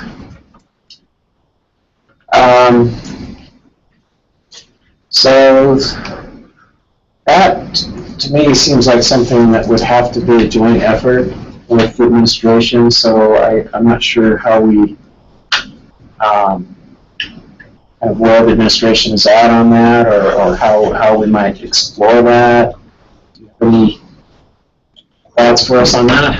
I think the supporting documents list some metrics that the council would like to measure. And it's my understanding that it's their hope that if we can't mine that data now, that as we go through the Provo 360 project, that we'll keep in mind that those are goals. And that's a very reasonable ask and something that we're happy to do. Keeping in mind, not all of us are going to get everything we want out of 360, so it's not a guarantee that you'll get that data out of there. Beyond that, I'm not really sure what the ask is from the council or the expectations from the council. At this point, we're not looking to do the way that we budget or anything, although we're always on the look for a better way. That is. So I'm hoping for greater efficiency, greater accountability, and not just for us, I mean within your own. You're talking about out of 360, okay. Right, so 360, greater efficiency, greater accountability, and greater transparency. hopefully, whenever we come up with a priority in the future, who knows what there will be, if there's a budgetary component, hopefully we can find out what the magnitude is and what are we getting for the money, and is it being directed the right way. I think we share those same three priorities, among other things. Sure. Mr. Harding and then Mr. Richardson. I'm sorry, what was that? Oh, Mr. Harding had his hand up, and then we'll hear from you next, and then Mr. Winterton. I think this is one of those priorities that may have become almost an umbrella for multiple things. In the sheet that I believe this is what was approved 2 weeks ago, but we talked about a structurally balanced budget. We talked about general fund, capital maintenance, the fee structure, which are previous intent statements. We also talk about FTEs, programs. You know, there's a lot in here. I do think maybe this we may want to look carefully, spend a little time on this to try to structure it maybe a little clearer. Maybe even put some time frame things on it, so the administration's a little bit clearer on what we're asking for. What things are we hoping to see this budget cycle, and what things are we trying to set the stage for future budget cycles, I guess. Which, when I look at this, it's hard to, yeah, so, thank you. Ms. Santiago? I think that over the past couple of years, the budget committee has requested, and through the council, we've requested different documents of our finance team. And I think there was some difficulty in producing the reports in the way that we were asking, so that we could understand things a little bit better. And so I'm hopeful that this new system is going to be able to produce the documents in a way that we, and give us the information that we need. Mayor, if I'm explaining that correctly, there have been times where we've, as a budget committee, have asked for documents and then had asked for a vote from the entire council because of the time involved in producing those documents. And my hope is that this will ease the process, that departments can communicate better, that there will be more ease of flow of information, so that those documents aren't so arduous to put together. And if you look over the last couple of years, and I know John, and when Denise Roy was here, I think that could inform this process and what we're looking for going into the future. Is can we get those documents in a manner that's not so arduous, with that information readily available, rather than having to go piecemeal and put it all together. So I don't know if that helps you anymore, but that's been a struggle over the last couple of years, is just getting information in a timely manner, because I think of the difficulty of trying to get all the departments to be able to communicate. And I'm hoping that's more of a software issue than anything else, and that this new software will be able to fix some of those problems. So I'm a little worried about expectations. I think Councilwoman will certainly improve it dramatically, but it still is a highly complex organization with lots of moving parts. And not knowing what you might ask, I don't dare say that will absolutely be easy to do. It certainly will improve our current situation. Mr. Winterton? Take a budgeting for priorities. I look at the priorities that we've got, and I don't know how, but I can see some budgeting implications for the zoning compliance situation. And I don't know if that's, I'm not never of a priority to the council. I guess we throw it back to you and say, can you help us in the budget? Would that mean that we would need to hire more officers? Would that mean, and if what do you mean for that? And as I think of the general plan update, we need more workers. And if we're going to ask for a general plan update, those are the priorities. If we're putting these down as priorities, how are we going to accomplish those as a council and work together with the administration in accomplishing those? Well, and Gary, please jump in if you want to add anything to this. In the case of zoning enforcement, there very likely is some budgetary considerations for which, if we don't have the resources, you'll see that as an ask to the council for additional resources. But I don't want to say that we are asking for more resources. I'm just saying that as we put together a plan to accomplish what you would like us to do, we may have to come back to you and tell you we don't have the resources for those. And I think that's great, and that's our responsibility then to work with you in finding those resources. Right. And so I think we look at that with the general plan update. I look at that with the west side planning. We got enough staff members to actually jump into that project the way we want to. And so those are the things that I think we need to look for new. If these are our priorities, are we providing the budget to you to get those? I'm smiling because on the state level. Go ahead, Kim. I was going to say, the budgeting for priorities, I see that as a collaborative effort between the administration, between the council, with using the budget committee. I see this as a collaborative effort between, all of those three components. It's going to take, I think we'll rely on our budget committee to make recommendations, and the council will have to make decisions, and the administration will come to us with proposals on how to accomplish some of these priorities, and I feel like this will be a really great collaborative effort. As far as assigning, as far as making assignments and who has this, I think it's going to involve everybody, I guess is what I'm saying. I don't think we could assign this out to just any one person, but it's going to be a lot of collaboration to figure it out. Don't tell me why you were smiling. Well, I was just going to say, the state level, they make you sign a fiscal note, right, with everything that you pass. It's not a bad discipline to have.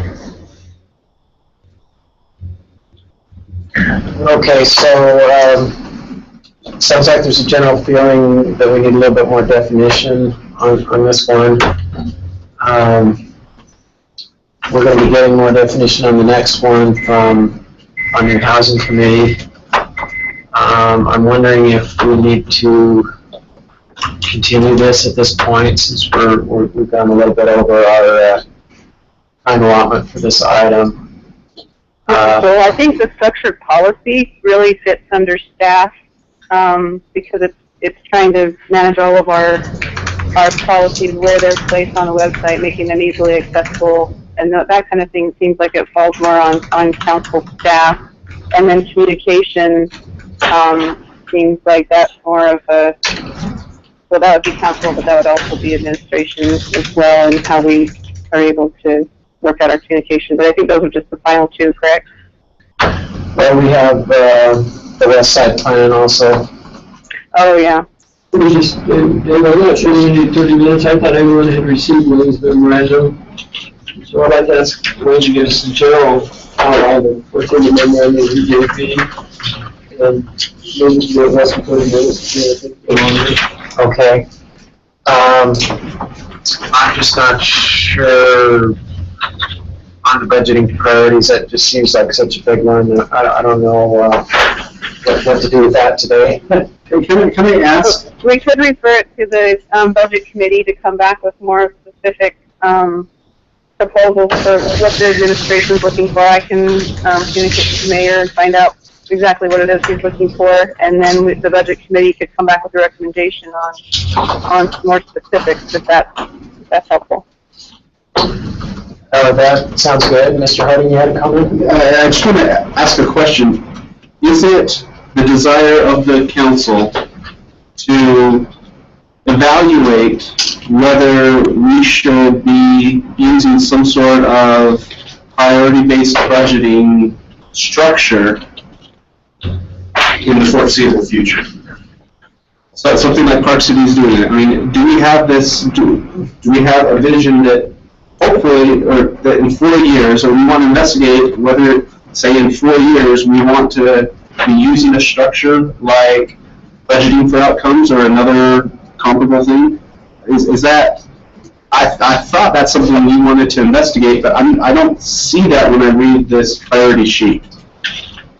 That's what we're asking, I believe, is budgeting priorities. We're not telling the administration what type, that they don't have to use exactly what Park City's using.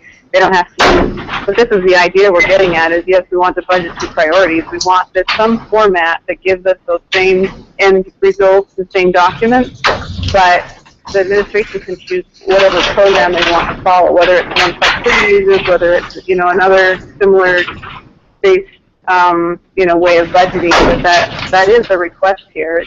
We're not telling them or asking them to use a specific one. We're leaving that open to them to find whatever they feel works best for our finance team.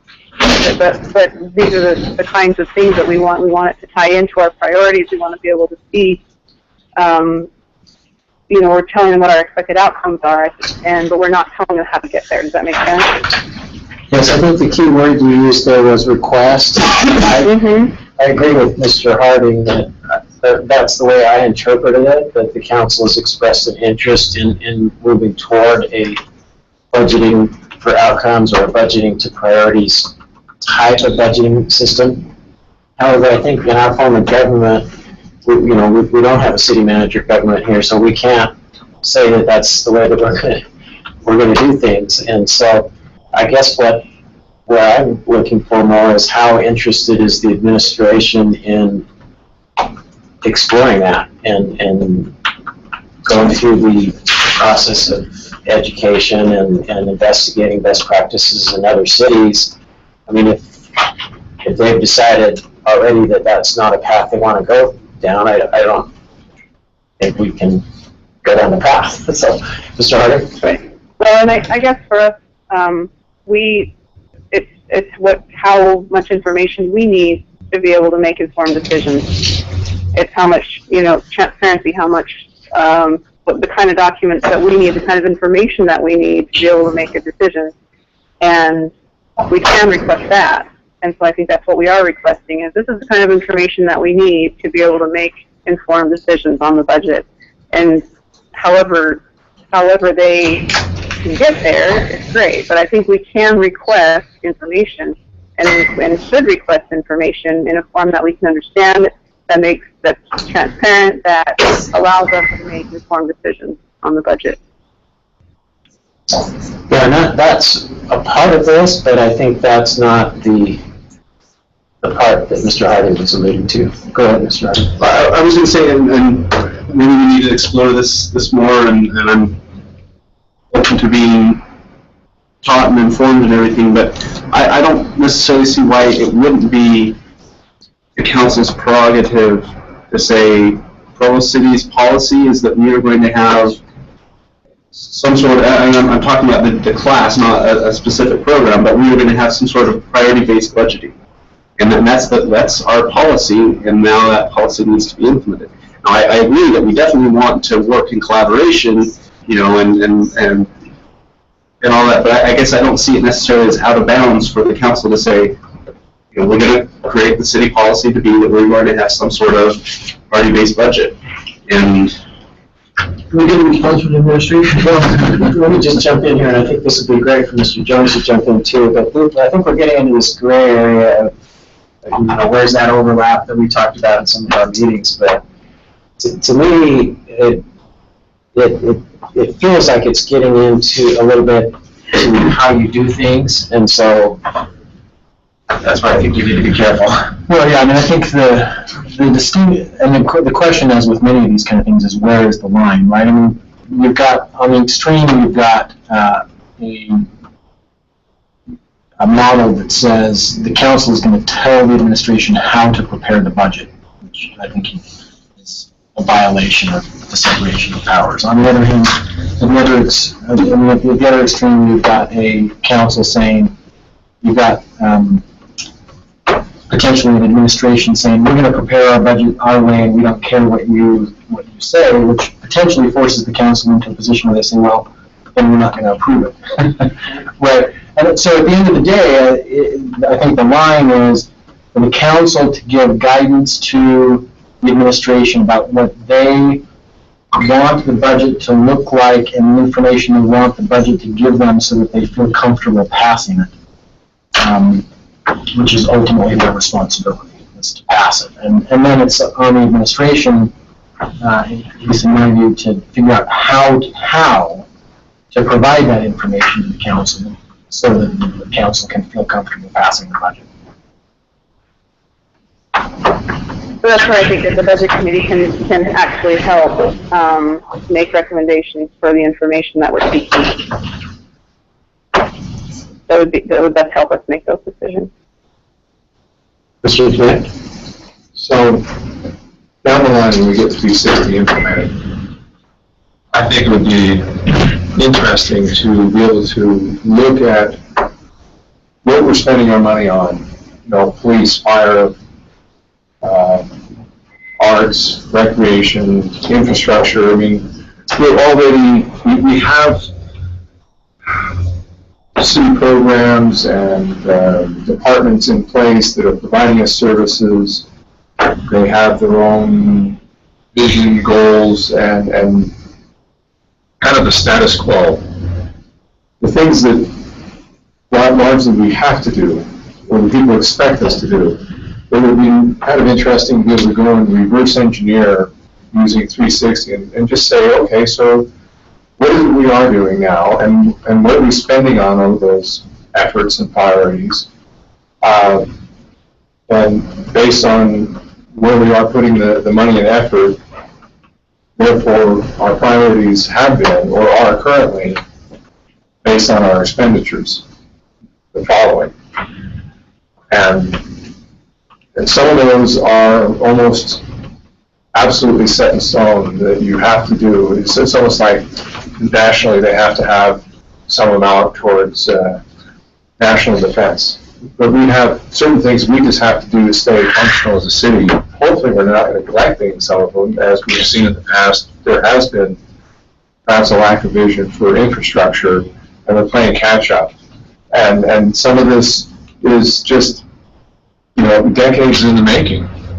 It is not a new thing, but we need to assess where we are putting our efforts in, and are we putting money into that college fund, so to speak, and retirement fund for old age.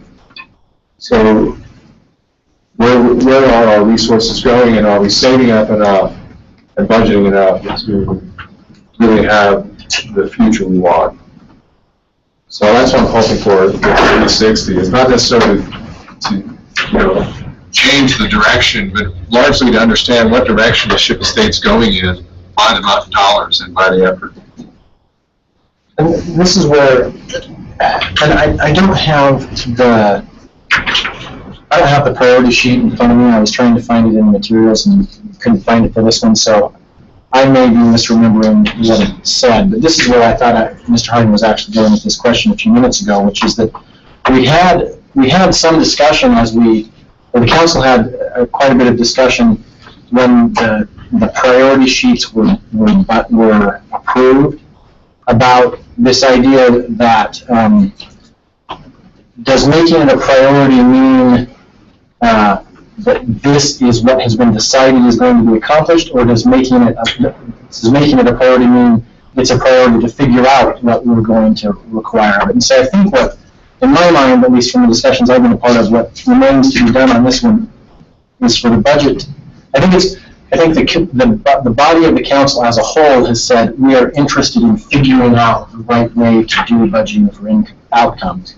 I think what remains to be done is for the committee to come back to the council with recommendations for the council to adopt as to precisely what that means, as far as what information the council wants to see, and what it is that the council as a body means by budgeting for outcomes. And I think that's what Councilwoman Santiago is talking about. She wants to meet with the mayor to talk about some of those issues so that she can go back to her committee and then have her committee come back to you with those recommendations. Thank you, Mr. Jones. Mr. Harding? And that is kind of where I was going with that question is it seems like there's a lot of steps involved, and one of those steps is starting to look at, is this something we want to to be at in 4 years when you look at that? Is that something that the administration can support? Now, if those things start falling into place, now we need to start looking at which systems or which system do we want to implement. We also need to be looking at, okay, now knowing where we're going, does that affect the implementation of Provo 360? And what can we be doing now to lay the groundwork so that in 3 years when we start implementing a new system that it can, that process can go smoothly. So, but yeah, I think we need to, I guess that aspect I don't see, at least in that version, and I don't know if that's the version that we approved 2 weeks ago. That policy structure, however we call that, that's what I'd like to see. It's just so our council attorney doesn't need to dig around trying to find things, that there's one that's nice and clear for everyone, so we know what's up to date and where that's at. But anyway, that's what I'd like to see is just clear direction on what are we trying to accomplish with this budgeting to priorities sheet, because there's a lot in it, and what it doesn't have, or what what doesn't jump out at me is anything about that. Are we looking to move towards some sort of priority-based budgeting? I don't see that in here, so that'd be my request that we, whether that's the budget committee or someone, just that we get that a little bit more structured, a little clearer. Thank you, I appreciate that. We're a little bit over 20 minutes behind right now. I'd like to suggest that we punt at this point and continue this. The agenda item that I put on, we move to next study session. Okay. Let's see, so then we could, that would give us an extra 10 minutes or so. I just don't think we have enough time in the afternoon to resolve this right here, and I do feel like a key component of that will be discussions with the mayor and council leadership and sorting out where we want to go with this. So. We can make that a motion. We can I'd move that we send this to the budget committee, that I'll speak with the mayor, find out what he needs to know from the request. Then the budget committee can meet and come back with a recommendation on the outline of budgeting to priorities, so that the sheet reflects more the budgeting priorities outline. So I'm a little lost for words, but we can come back with a recommendation for the outline for this program, and also for what types of documents might be requested. We won't know all of it, because when the budget comes, that's when those questions come up and you ask for more information. But we can give an idea, a general idea of the kind of information we would be looking within this format of budgeting to priorities. And so I would move that we send that to the budget committee and allow me time to meet with the mayor and to meet with the budget committee, and then I can come back with recommendations. Our budget committee can come back with recommendations to the council. If I could just mention, I'm a little confused as we start talking about priorities. We understand that apparently our priorities are going to now delve into department heads. Departments. Is that right? Because that's what the priorities that we're asking for. We budgeted, with the budgeting for priorities, we've got 10 priorities now.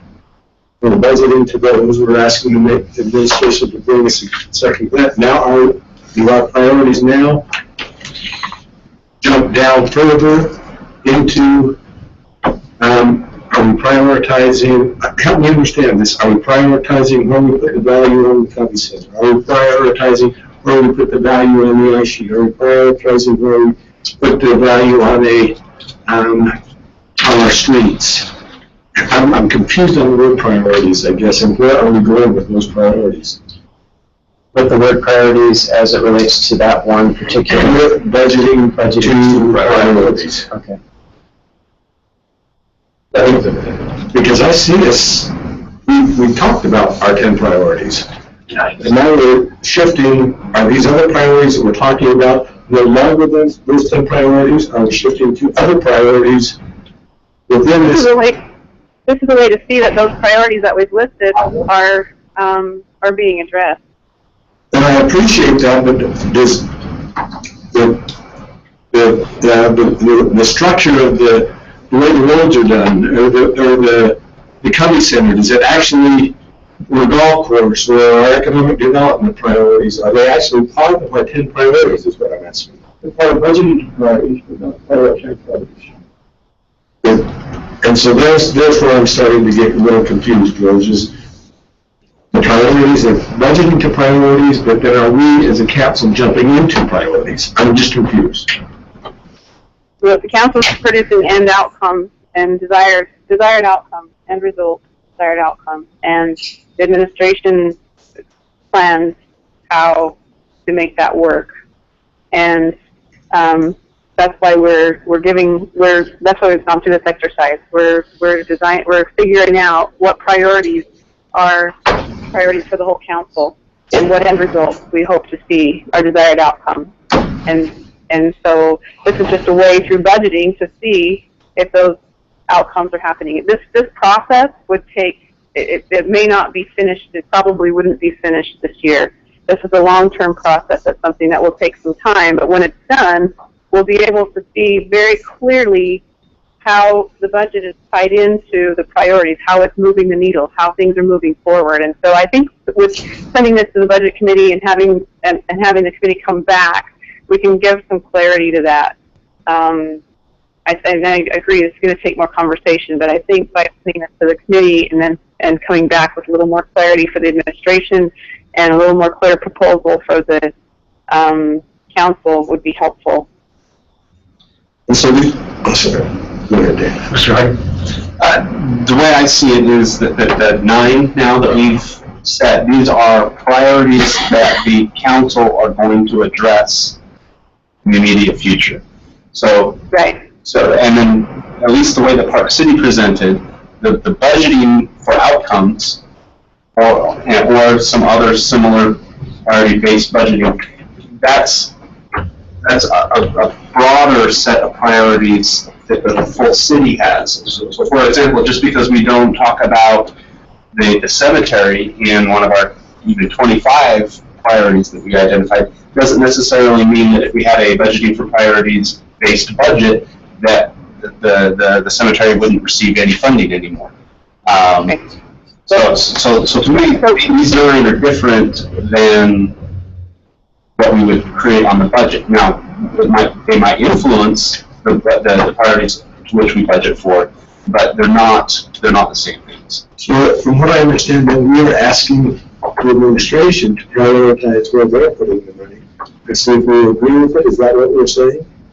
Well, if I can just interject, I think Gary would not. I don't think the council's asking the administration to do anything yet. No, right. I think the council's asking the budget committee to come back and tell you what they recommend you ask the administration to do. After, I think that's the leadership is met with. I mean, I think that's all that's happening right now is, at least the motion is for the committee to come back with a recommendation on this option. I agree. Okay. So I think we had, let's see, who made the motion? Kim? I did. And, Seconded. and Mr. Stewart seconded it. All in favor? Aye. Okay, motion passes unanimously. Okay, with that, I think we'll need to continue the rest of these items. We'll have that next discussion because we're about a half hour. Student break and then we'll get together again. Yes, we do have a break scheduled. Let's go ahead and take that 5-minute break. And then, are you okay with Mr. Stewart? You mentioned you I'm going to pass out this, those that haven't got it, and talk about it next time. Okay, so then what that? We're going to talk about having it. Okay. So when we come back, we'll skip number 4 and we'll be on item number 5 when we come back.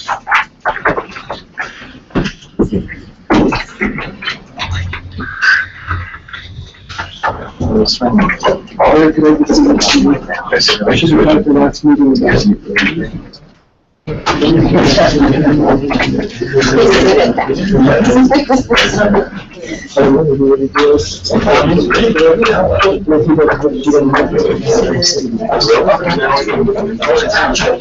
I appreciate being shut out, because I just, I really need to do is decide where the rest want this to go, and I just, that's part of the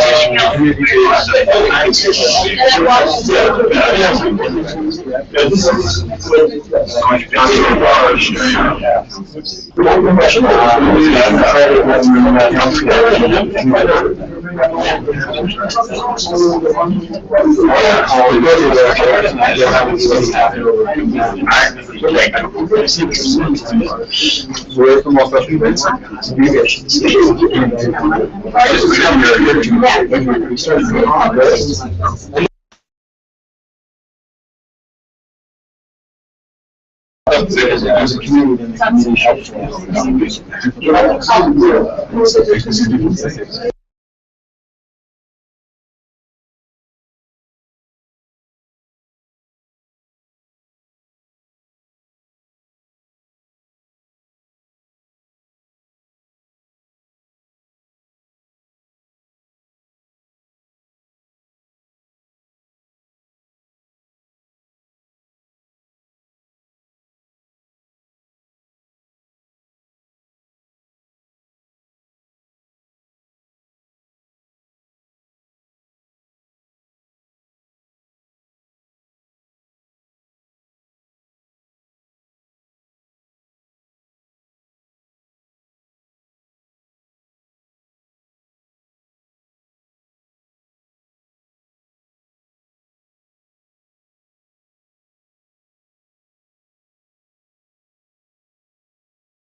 Mr. Van Buren will be back shortly here.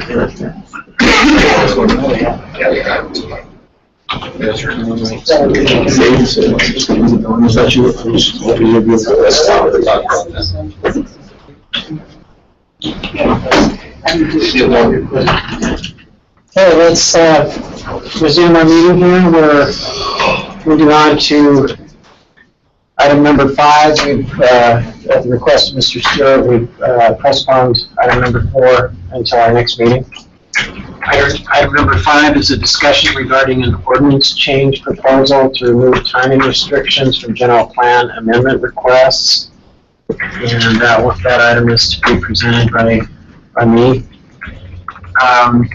I feel like this item is the first fruit of our effort on the development approval process review, even though this came to us before we actually got that committee formed.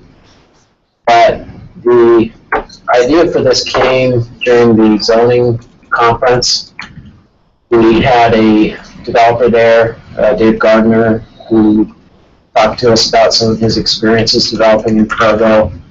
And as I was sitting there listening to him, several of us were there listening to him, I was thinking, this is the kind of feedback that we want to be hearing in the committee and looking for ways to improve the process. And one of the things he mentioned was the general plan amendment process and the time delay involved in that. He didn't specifically ask that it be changed, but just the way that it was mentioned got me thinking, why do we have that?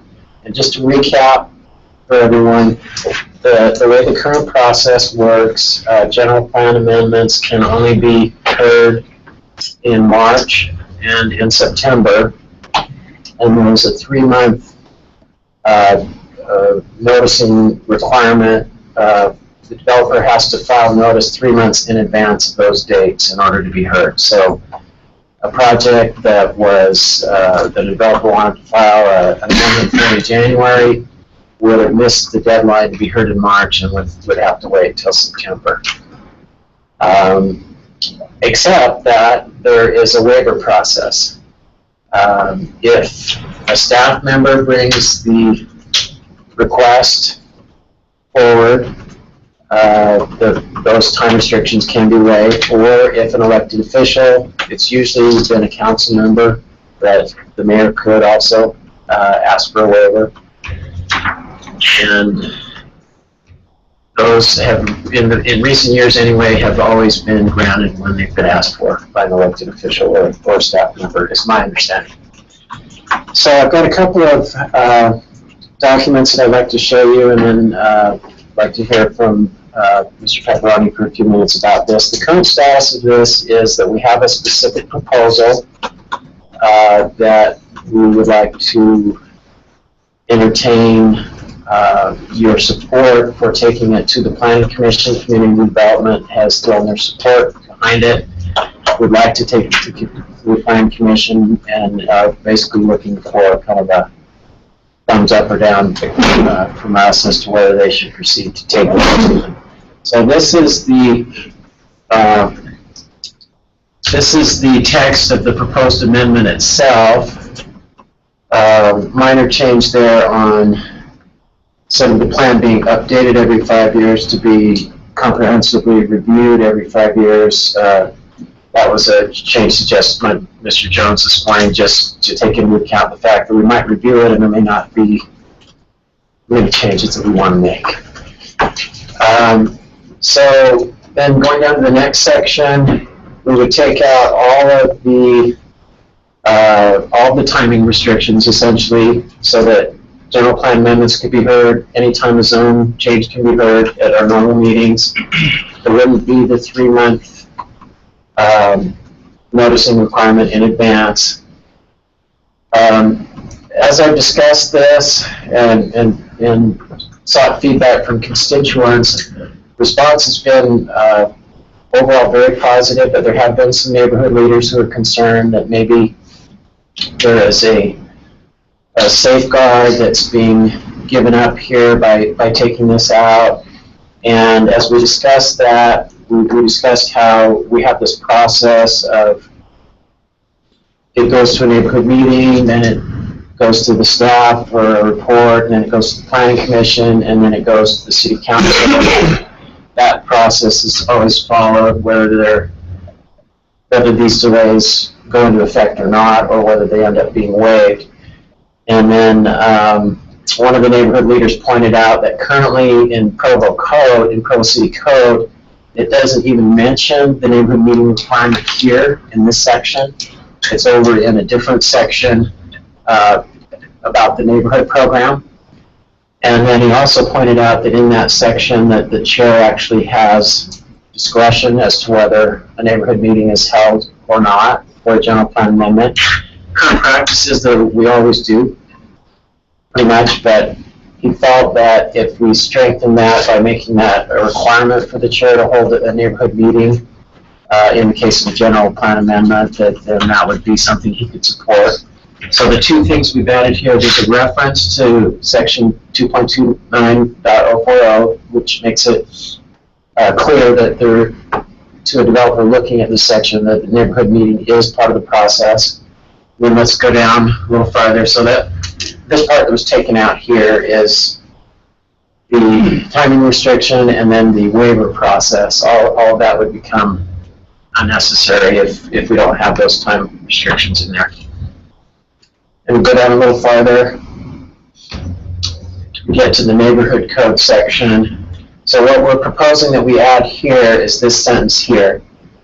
The neighborhood chair must call for a neighborhood meeting to consider applications for a general plan amendment or a zone change. And then for other application types, then it remains the way that it was, where the neighborhood chair has discretion to determine whether a neighborhood meeting should be held. So that's the, and then there's one other change that, let's see, is this the one? I don't think it's in that document. You want me to just describe it? Yes, and there's one other change we didn't have time to get in here.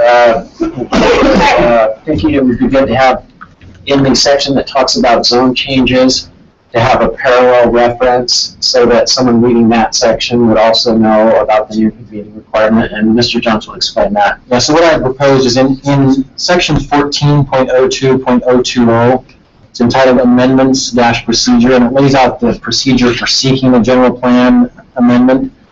And at the end of Zone change. yes, sorry. Well, let's see. This is the general plan or the zoning map. That's right. And at the end of that paragraph, it says, any person seeking an amendment to the planning and zoning title or map shall, and then it gives a list of things that you need to submit with your application. And what I had proposed is changing the list of all the things that need to be submitted with your application into subparagraph A, and then adding a subparagraph B that says, contact the neighborhood chair or chairs for the neighborhood or neighborhoods affected by the application as provided in this section right here. Just so that in the paragraph that says what they must do to file an application, it lets them know they have to contact the neighborhood chair. This would be a helpful clarification. One of the neighborhood chairs that was concerned about making this change actually didn't know that a neighborhood meeting was required until Mr. Ronnie helped us find that in the neighborhood program. Doesn't C2 override B?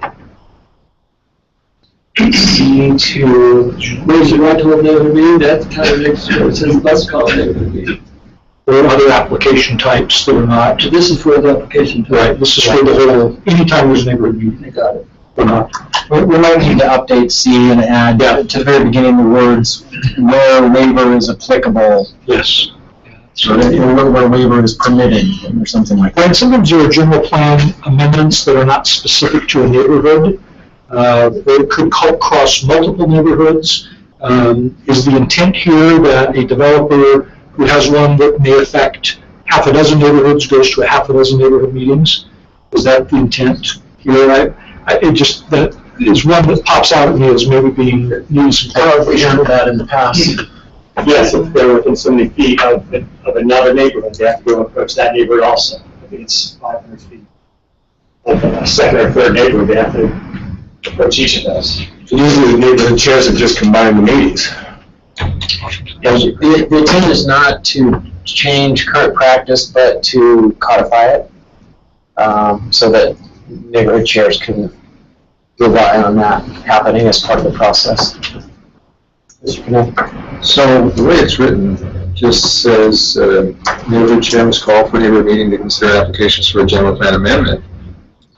Well, there's all sorts of amendments, and some of which affect the neighborhood and some of which wouldn't. But he has no right to waive. He must have a meeting for planned industrial changes or things that are happening all over the city. So it seems like a lot of meetings are going to happen. I can see, for example, we adopt the Parks Master Plan and we make it an element of the general plan. So do we now have the Parks Department hit 39 neighborhood meetings? Do we do one big public meeting and it counts? Again, there's some elements in the general plan that aren't neighborhood specific. We maybe just need some clarification there. So currently, would you not have neighborhood meetings in that case, or what would you do?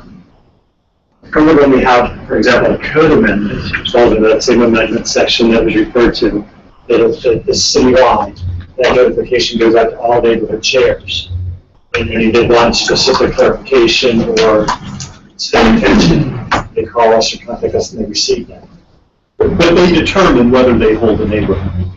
And sometimes the neighborhood chair will say, it's a citywide thing, it's really not an issue for this neighborhood. And another neighborhood may say, oh, this particular one, yeah, they'll call us, they'll invite us to a meeting, a neighborhood meeting sometimes. So it leaves the discretion of the neighborhood chair currently. Is there a way we could modify this so that the current discretion in citywide situations is maintained, but not for neighborhood-specific amendments? I think that would you say that was our intent, Mr. Capone, with this? I'm sure we can work something out. But again, there's a lot, like, what if it's not citywide, but it's 5 neighborhoods? I'm assuming where's the line as far as what we're trying to capture and what we're not trying to capture? We'd have to have some discussions about that, but I'm sure we can do it. We define those in the staff report. We say this affects neighborhood A, B, C, D, and E in that case, or we may say it as citywide application, and maybe we just codify those terms. The staff report defines it as citywide application, this doesn't apply. Anything other than that, it would. Now, which raises the question of, I think the current version of the code says they're supposed to contact the neighborhood chair within 7 days of filing their application, and I don't know when the staff report gets done. Most of the time when we have a citywide general plan, and I can't think of any time we've really had a citywide one that didn't affect a specific neighborhood, staff has done that at a general plan update period of time where we collect a few of these. I think the ones that we're talking about here is when the developer has a specific proposal for a rezone and needs a general plan change as a part of that rezone. So kind of de facto, it really happens only when a developer is coming in and trying to get a rezone and needs a general plan change as a part of that rezone. But if they're within 500 feet of another neighborhood, then they need to contact that neighborhood chair. Mr. Wright? Could this question be resolved if we stated that this is for a general plan map amendment? That's usually what happens. Are there times where that wouldn't cover it? For what we're trying to get at, by saying map amendment within, that affects a neighborhood or within the neighborhood boundaries? Yes, 3700 North University, there's a text amendment there, but that was very property specific. When we get into text amendments in the general plan, then they're very specific to that neighborhood, and rather than doing that parcel in that neighborhood. So text amendments really are much more specific than that. Yeah. In that case, we would want it to apply, I think, to a text amendment. Mr. Stewart? In the end, this discussion is good. In the end, I think we need to have not make a decision on this today. No. No, the only decision, the only ask today is to send this to the planning commission. Yeah, but I'm not even going to set the planning commission without it being rewritten and given this new format if we're going to make any changes in the actual text. Okay. I just don't like it to be text changed. I don't have a chance to read the whole thing as changed. I want to reject this to make sure I understood what you, since this is your item, was the intent to ask the council to forward a specific amendment of these provisions to the planning commission, or merely forward to the planning commission a recommendation that the timing element be removed and have them evaluate whatever the best way to do that? Well, it was kind of a combination of those, because last time we brought it here, we started getting into the weeds about what exactly the recommendation should be. And then I realized that rather than just asking the planning commission to look at this and give us a recommendation, we should probably give them a starting point. So that was my intent, was that we would give them a starting point and they could look at it and they could recommend something different. They could recommend changing something or adding something, or whatever they wanted to do. But I felt like it would be useful for them to have a starting point that community development supported to work from. So that was where I was at. Okay, so there's this issue right here of making sure that we don't create an additional obligation beyond current practice in requiring neighborhood meetings. Let me just go through the rest of the research that we did on this, and then maybe we can come back to that and decide whether you want to try to address that or postpone it again. Can you pull up the, yes, thank you. Someone's reading minds over here. So this is some research that Mr. Mumford did for us, and just seeing what other cities in Utah do in this area. I think there's a total of about 14 on here that he contacted. We are currently one of only 2 that have this type of timing restriction on general plan amendments. And there's at least one case of a city, Orem, that used to have them that removed them years ago. And that's not to say that we have to do things like everybody else, but I figured if there was a good reason for them, that we'd probably run into more cities that have them. So that's the first thing I wanted to show you. And then we could go over to that second tab. Who is the other city that does it? Was it Logan? Logan. Yeah, they do it 3 times a year. It says 3 times a year. Yeah. Okay, and then this next tab is a compilation of some research that Mr. Pepperoni did on how many times we actually have general plan amendments going back 6 years. So the column on the left is the number of requests that were filed that year. Second column is the number that were withdrawn. We only had a couple of those before they were actually heard. And then the next column, heard on schedule, is the number that were actually heard in the March or the September timeframe according to the statute. And then the last column is the number that were heard where the timing restrictions were waived, either because a staff member requested it or because a council member requested it. So the interesting thing about this is that if these time restrictions do have some purpose, they're not accomplishing it in more than 60% of the cases, because on average, more than 60% of the time, the restrictions are being waived. I thought about property nearby where I live. I think Mr. Pepperoni referenced it just a minute ago, but they are hoping to have a project soon, and if if they had a general plan amendment request they needed to make, which they would, on this location. If they came to us, they would currently right now have to wait till September unless somebody on the council were to ask for a waiver. It just takes one person on the council. That's Just one person on the council. And I think this is really not a good mechanism to have, because we're in a situation where developers, first of all, some developers may not even know about this and may end up incurring the delay because they didn't know that they needed to go meet with council members and see if they could find somebody that would ask for a waiver. And then the second thing is if they do make the attempt and meet with every council member and no one's willing to grant a waiver, then that makes you wonder what their odds of success on getting it eventually approved would be. And I just think it makes more sense from the developer standpoint to give them an answer as soon as possible so they can decide, they can know whether or not to move on.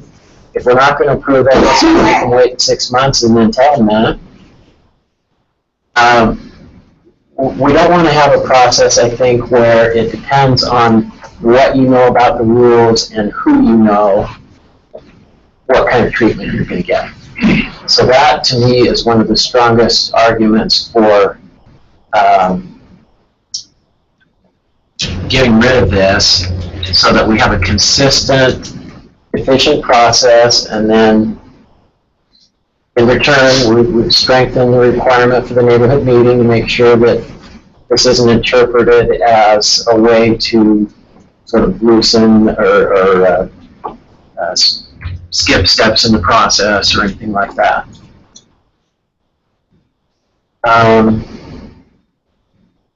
Pepperoni, do you have any comments on that?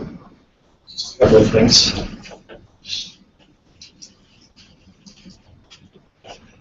I think Mr. Sewell did correctly characterize this as coming from the zoning summit. We met with me shortly after the zoning summit and asked about this restriction. I talked to Mr. McGinn, and we felt like this was, in a lot of ways, low-hanging fruit in terms of doing something to improve our process, speed up the process. 20 years ago, it was not unusual for cities to have this requirement. Today, it is unusual. Most abandoned it over those 20 years. Sandy City, for example, used to have the restriction. Mr. Jones asked the question, I'm not sure when the staff report is written. The planning staff members have been encouraged on pain of death that they do not schedule something onto a planning commission agenda. They do not schedule a general plan amendment or a zone change onto a planning commission agenda until we have the neighborhood chair feedback. Those are legislative items. There's more discretion there. They tend to be more controversial, or they can be. So we tend to try not to even put those onto an agenda until we have that feedback from the neighborhood chairs. We did just have an application come in 2 weeks ago. It's going to have to wait till September. So that's 8 months from the time we brought his application in. This is for a simple single-family subdivision where 2 small parcels are going from public facility into residential. It's extremely non-controversial. The neighborhood chair is well aware of it, but because of our timing restrictions, he's going to have to wait till September. Someone would give a waiver on that one, Bill. I'm sorry? Someone would give a waiver on that one. Well, we would encourage, I would say, well, we would encourage him to come see a council member and lobby one of you to give a waiver. Even if it's that simple, I think a waiver would be given. The other thing I would say was the majority of these you've seen have been staff initiated, either by Public Works or by planning, the neighborhood plan, or the transportation master plan was one of those amendments. Those types of things have been the lion's share of the amendments. I was just curious about that example that you brought up. So the general plan map shows it as public facilities? Yes. So Bill, we don't want to take away the opportunity or shorten the time. You used it was a 3-month window before, and we had this discussion. How long does it normally take for a general plan amendment to go through process, and so how much time does the public have to react to it and be involved? Well, again, if they're go through the neighborhood share process, it's probably going to be about 3 months from the time they put in their application until they get before planning commission. But a lot of that will just depend on how quickly the neighborhood chair can schedule a meeting. The summer months can be problematic. Sometimes the neighborhood chairs aren't having meetings every month because of those summer months, and that could cause some delay, but I think that's the delay we live with. Okay, and that's understandable. I've heard people complain that things in the summer, something happens and they go, hey, I wasn't around, and you slipped it through and you pulled a fast one. So that's good to hear. As far as having a meeting, neighborhood meeting for every zone change, case in point, my neighborhood, we had a single-family house that had been there for a long time, but the zoning was commercial, and someone wanted to change it to residential. It was one lot. It was a no-brainer. I said, no, there's no point in having a meeting. But if it's mandatory, I'd have to have a meeting. Well, it raises an enforcement issue, right? I'm thinking in my own mind that you could face a situation where the neighborhood chair sends out a message and says, I'm calling a meeting to discuss something that you shouldn't want to discuss, so you don't have to come. But I mean, that's the problem with making it mandatory and not discretionary. They still have some discretion in how they call the meeting. Well, I'm not wanting to encourage that, but I'm just saying that, as a practical matter, what enforcement abilities does the city have to make sure that they take the meeting seriously? And a general plan amendment, similar to a rezone, is a legislative item. And so in the past, at least the practice has always been, I've seen the council, because the council would have to act. And one of the first things that the council usually asks in a rezone or a general plan amendment was, what does the neighborhood think about this? Has there been a neighborhood meeting? What's the reaction? What's the input from that? So the council always, in these situations, has been and will remain their last stop. Because even if there's a neighborhood meeting, and there have been instances where I've seen a general plan amendment or a rezone come in, and there has been a neighborhood meeting. But the feeling was it really wasn't a very good meeting. Maybe people were out of town or something like that. And so before the council would act, they said, we'll have another neighborhood meeting. So even though that's not an ordinance, it still allows the council to have that discretion to see if your intent and allowing people an opportunity to be heard and balancing how quickly you go through things is met before you finally act. So I appreciate that, Gary.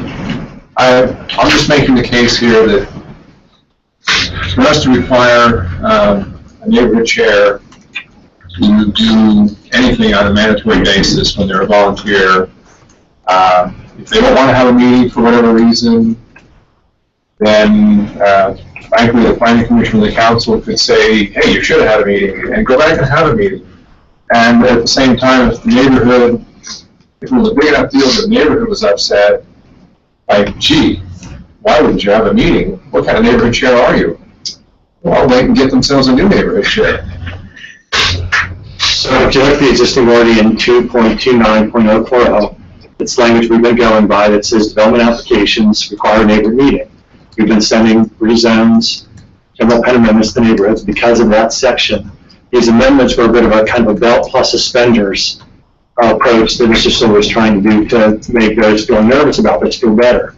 I think 2.29.040, which gives the neighborhood chair that discretion, and which we live by and send those to the neighborhood chairs and wait for their feedback.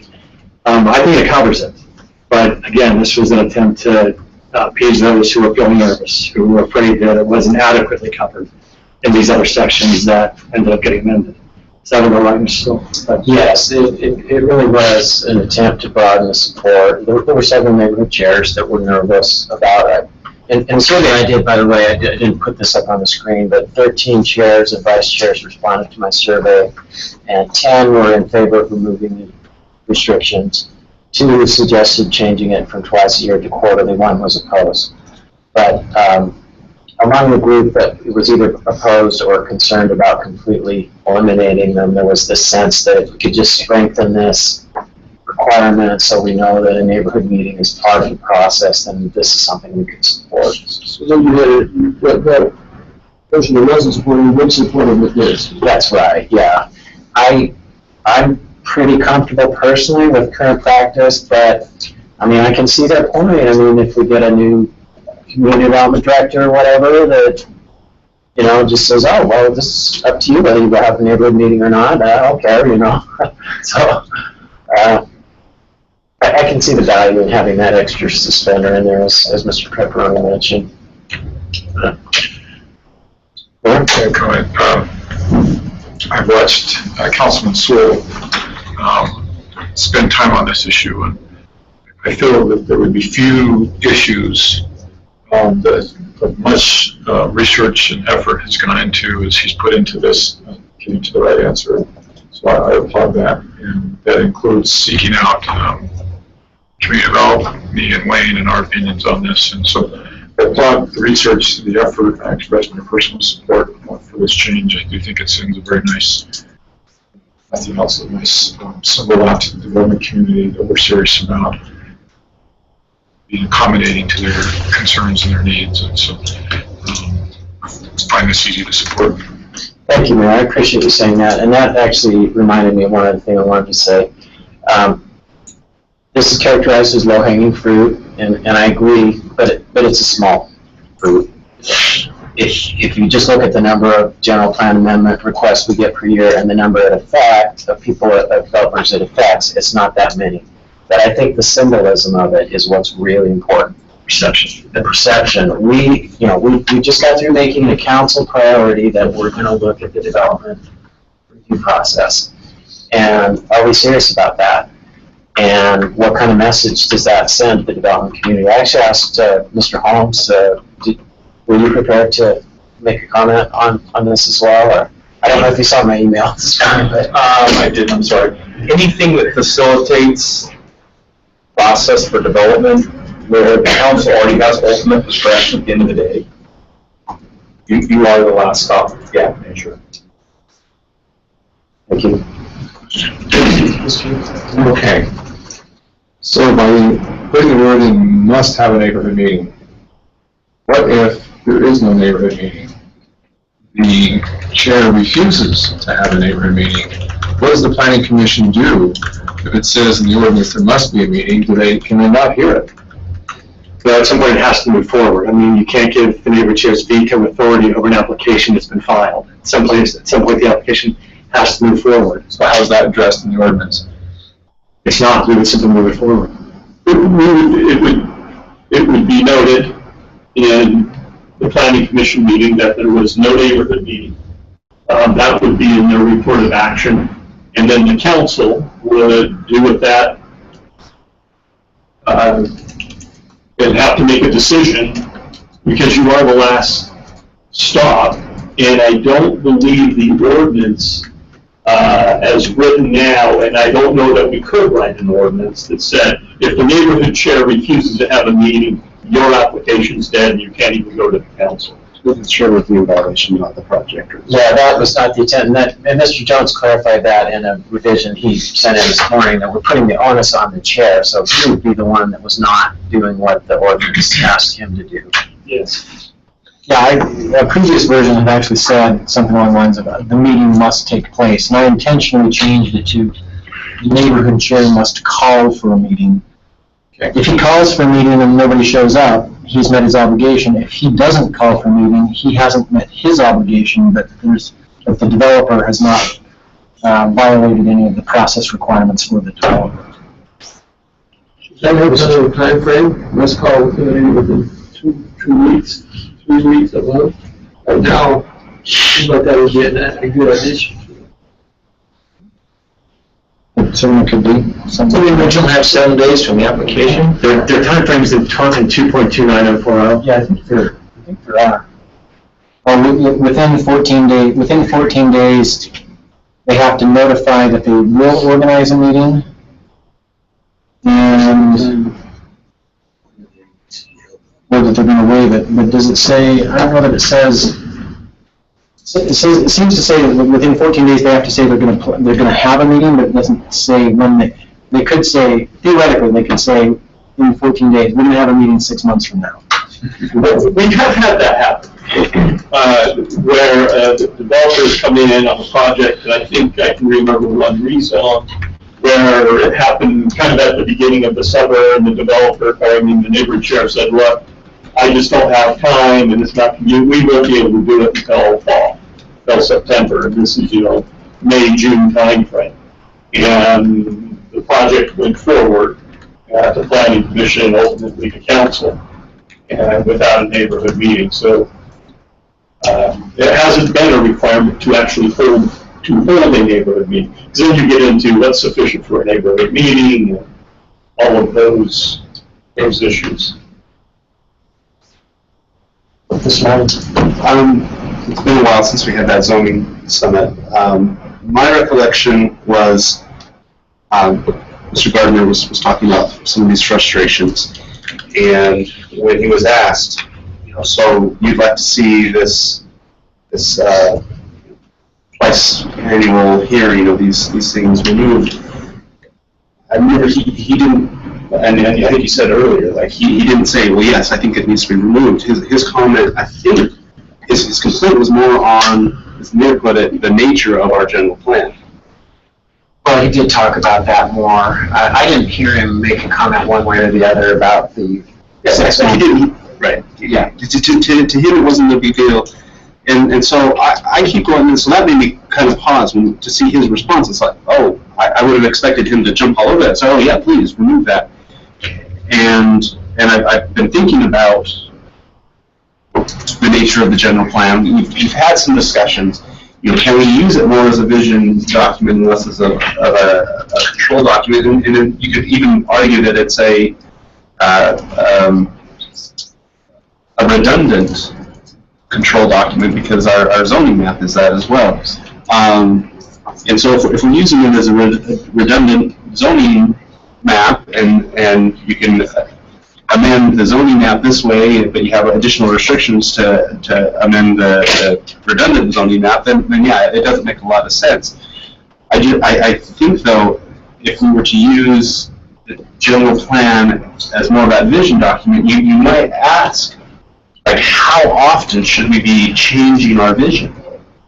Now, if we say, oh, well, we're going to make this agriculture because it's just going to be a holding thing for, a holding status for what eventually it'll become, well, then someone may come in with the kind of thing we want there. It's not agriculture, and we're going to want to move forward on it quickly. But if it's already in the general map what we want it to become, and someone comes in with something that's different than that, so maybe we need to take time and say, do we really want to change our vision that way? So, I don't know if anyone read, I kind of posted about this and invited you to look at it if you wanted. To me, if it's a perception thing, I can go along with it. I'm just not very excited about it because to me, the bigger question is how are we going to use our general plan? Can we use it as a vision document, or are we opening ourselves? I believe there's concern that if we don't use it to control, then we're opening ourselves up for problems. I'd like to get those kind of answers, those questions answered, because if we can use it as a vision document, I'd like to use it as a vision document, but I think that's months out, so I'm fine with moving ahead now, but if we use it as a vision document, we may want to come back and add some of this back in. So if we might add time restrictions later on, do we want to remove them now? I guess. My answer to that would be that that's a completely different question. I think that's worth looking at, is how we do our general plan amendment process, and if we want to revise that or what it means. I'm completely open to that, but as you pointed out, that could take months, and I don't think that depends in any way on fixing what I think is an obvious flaw in the current process. If we do decide down the road to change our general plan amendment process, then I think everything's on the table as far as how that would work. But while we're doing it the way we're doing it now, I say my hope would be that we would pick this little piece of fruit that's in front of us and send the signal that we're we're serious about removing unnecessary bureaucratic obstacles in the process. So, I have a comment that's kind of along those lines, Mr. Harding. If we did remove the timing, it was mentioned, I think in the holiday, the city of Holiday has a year requirement. After they change the general plan, you can't change it again for a year, just to be able to see what that changed, be able to assess the effect of that change before they changed it again. And I wonder if we did make this recommendation or end up sending it to planning commission or whatever the process ends up being with this, if we decide to wait on it until after the general plan's been amended. At some point, I would like to address that issue of if it is changed or if it can be changed at any time throughout the year, do we have something in effect afterwards that says you can't come back and change it within a year, so that changes aren't being made willy-nilly, that the plan maintains its integrity as a visionary document and a plan, an implementation plan. So that would be, something I think we should talk about as well.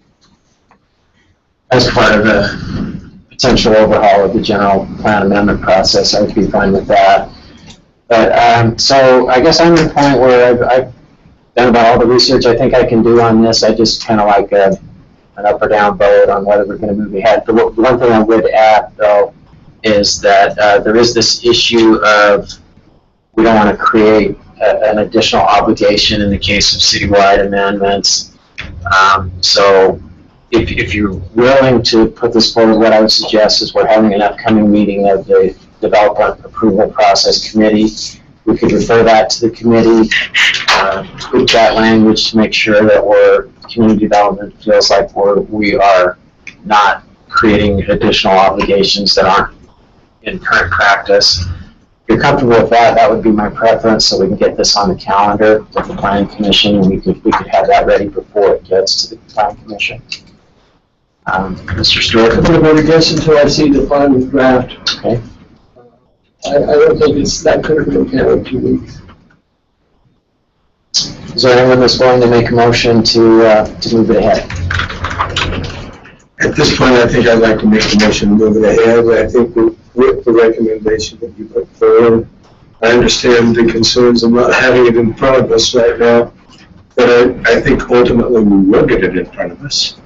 I don't think we should necessarily craft an ordinance and give it to the Planning Commission and say, you guys do this, this is what we want. I think this is an opportunity for them to be a little creative, and we'll get it back at some point and be able to vote on it. So I'll make that recommendation. That's kind of how I was feeling, is do we need to draft? I mean, it makes sense to have something drafted in front of us if we're going to recommend it, but can we just ask them to look at it? Maybe even show them, hey, this is a draft that we had worked on, but there's problems with it, but we want to hear your perspective on this rather than having something that's officially adopted to be recommended to them. Do we even need a draft? Well, there is an official adoption to be recommended. This is the motion. Well, as a starting point, my hope is that we would ask them to use their best judgment if they think it should be modified. We always do. Yeah. So. Question? So, Bill, yeah, I have a motion, just so you're under. Feel free to discuss it. Yeah. Just ask if there's a second. Okay, I think we need to ask if there's a second. Okay, Mr. Van Buren, second motion to continue. So, how many items come up on a regular basis that are citywide? The Planning Commission changes the zoning or? Subset of that, right? On a regular basis, we have some kind of request that's a citywide. What would you say here? Usually it's zoning. Well, it's usually some type of zoning text amendment. Yes. But And more than anything. is that going to require a neighborhood meeting? And I know you're going to come out and explain it to every neighborhood. It's going to, so if you go back to assuming the language that was there, I don't think the intent is for the council to have a neighborhood sheriff have to hold a neighborhood meeting on a text amendment to the PIC zone when they don't have any PIC zone in their neighborhood. That doesn't include text amendment. That's general plan and zone change. So that's just a map change in a general plan amendment, whether it's map or text to the general plan is how I read that. But my understanding of the council's intent is that the council would not want a neighborhood chair to have to hold a meeting on a text amendment to chapter. The parking section. Yeah, the parks and the parks section of the general plan that's deals with something that doesn't even really affect their neighborhood. And so I take it we are to use and go back to the planning commission after talking with the developers and use this as a departure point to have this discussion with the planning commission so that they can then bring back and make a recommendation to the council of what ordinance should be in place.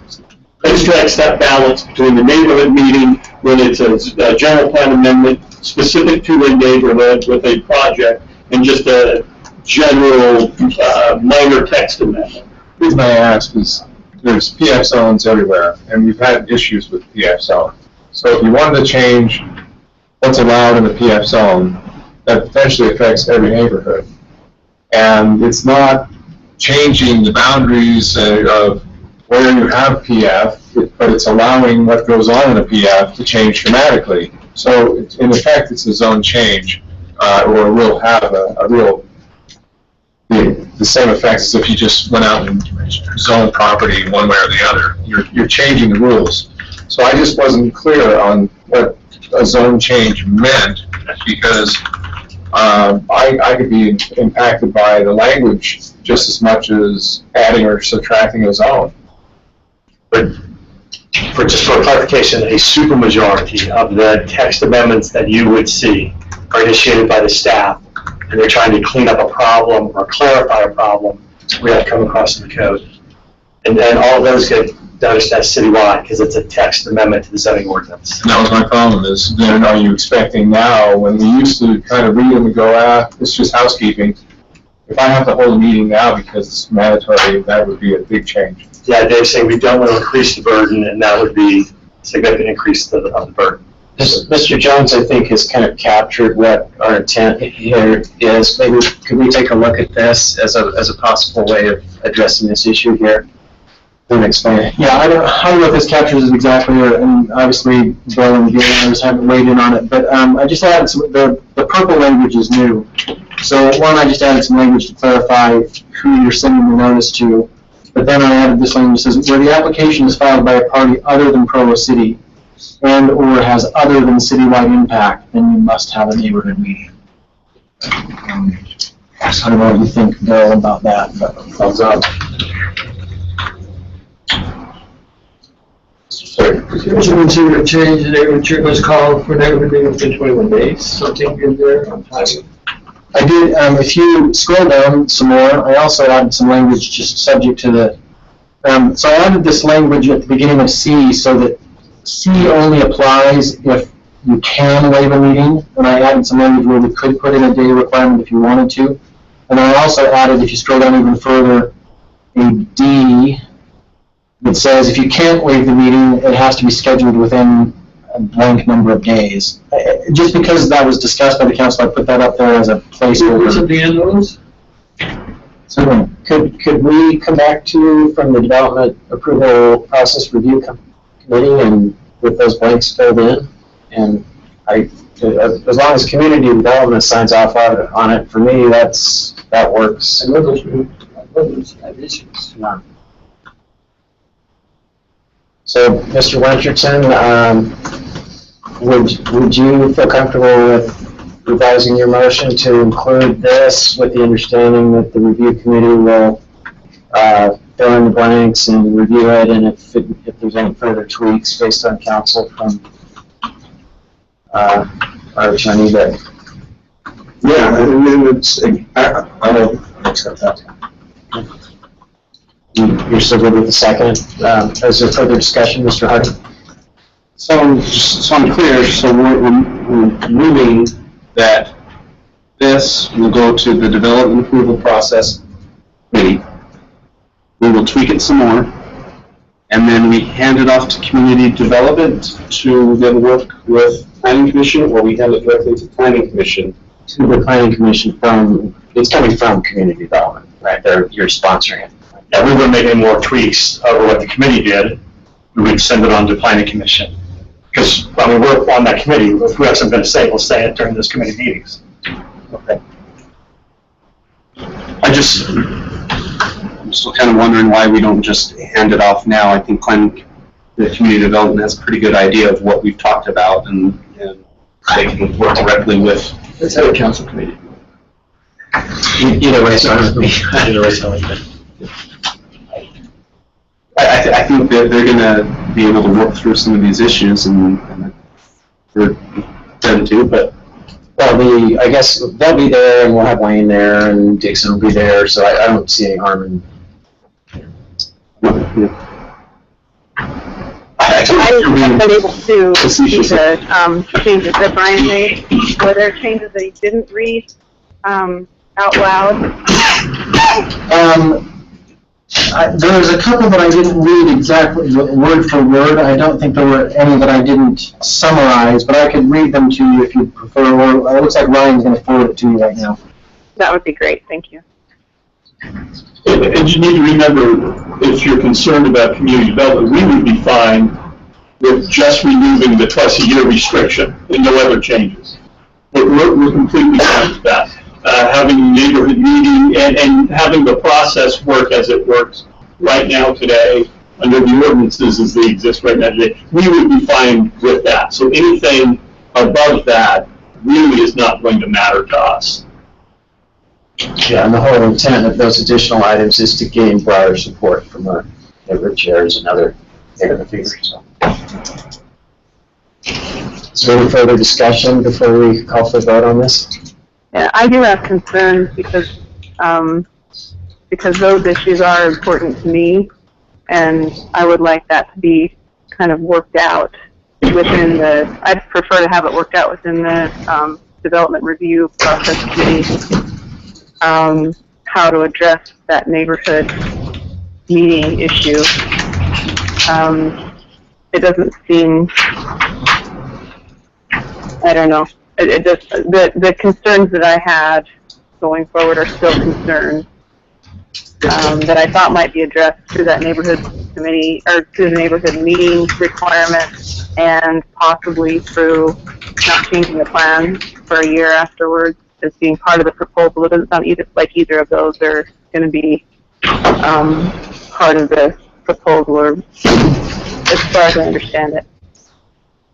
We haven't looked at adding the requirement to not be able to change the plan within a year after it's been changed. So far, I haven't had any feedback from community development that that's been a problem. I think in most cases, when the neighborhood plan is changed or an attempt is made to change it, the developer doesn't come back for years usually. Would that be an accurate statement, Mr. Pepperoni? So we haven't seen that as a problem yet that needs to be fixed, but we'd be open to considering that. So one last comment, and then I'm ready to let this go, however it's going to go. But what I feel like we're doing here is exactly that: is letting this committee finalize this. We're not voting on an ordinance change today. It will then go to the planning commission. They may come back with a slightly different recommendation for us. So that the real vote as to actually changing the ordinance won't occur until several steps down the road. And this does feel like the right process to have the committee take that last look, then have the planning commission look at it, and then bring it back to us for a vote. So when it is going to go to the committee. Yes, that's part of it. Any other comments? Yeah, the comment on when you mentioned that you haven't had developers come back. In the past, they would have had to wait 6 months to come back, or 9 months, depending on how far they are in the process, or was it the timing of when they if they were going to make a request to change the general plan. So there have been controls in place that will now not be in place, and so that's why I wonder if it would be good to have something in place where they couldn't just come back and ask for another change within a year. Or if that would be part of the discussion that this committee could have. I feel like what the control that's in place is the financial incentive.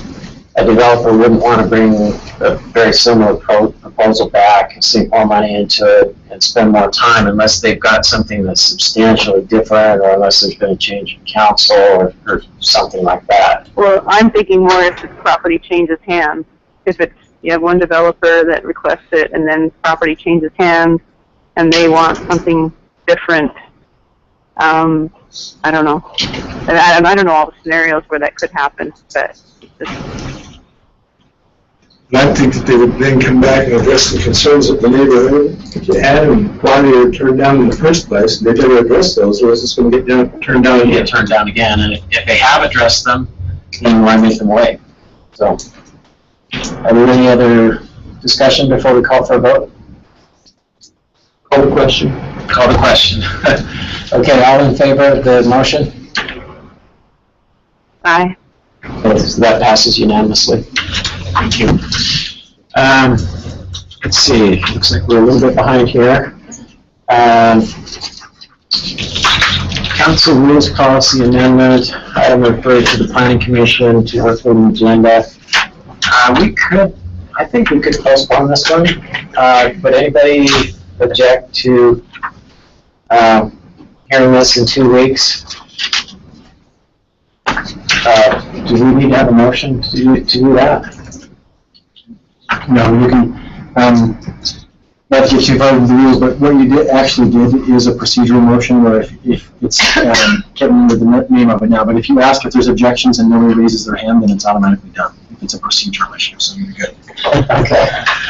All right, let's move on by consent. Motion by consent. Okay. Thank you. Let's move on to item number 7, economic development budget appropriation request presented by Dixon Holmes.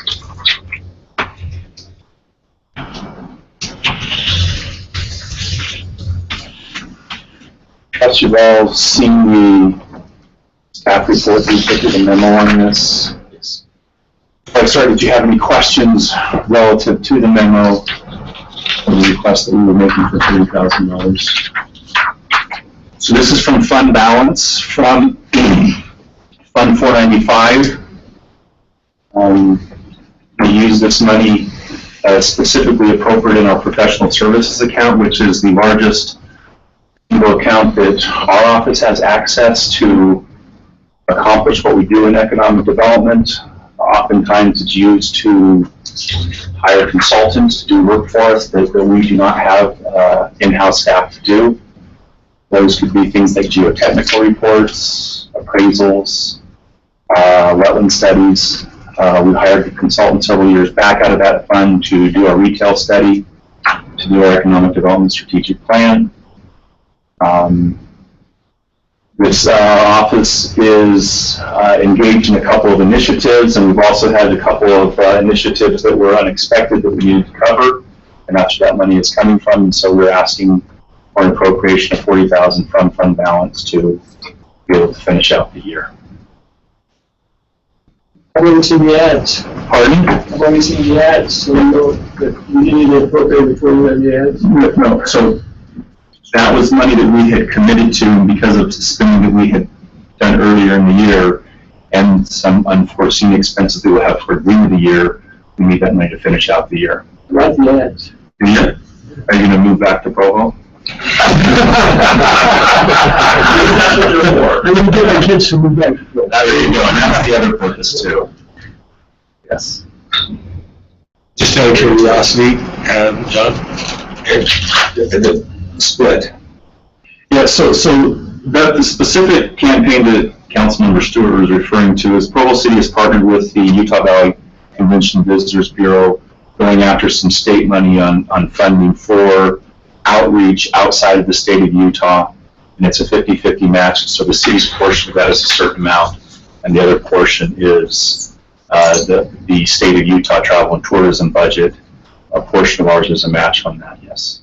Dixon, and what I was thinking was a split, how much is gonna go for this advertising, how much is gonna go for the wetlands, so you got it. Yeah, so the wetland study is $25,000. The campaign, our portion of that campaign is $45,000. Some of that is also split with the redevelopment agency. Again, we're asking for less than the total appropriation because we still have a little bit of fund balance, but if we don't get the appropriation, then we'll forego some of the other activities until the beginning of the budget year.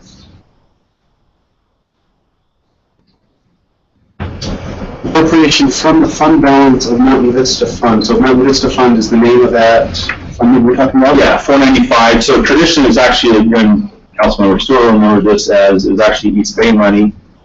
As money was sold, now as money is, as property is sold, money is generated. Some of that has been going to this fund balance in 495, also known as the Mountain Vista. So property sold, the profit, the proceeds from that sale goes into 495, and now you're asking for $40,000 out of the fund balance 495 to come into the current economic development balance, yes. in order to be spent in this. Yeah, and there's other sources of that, just so you know, are the little Rocky Mountain Drive-in next door. That also generates some revenue.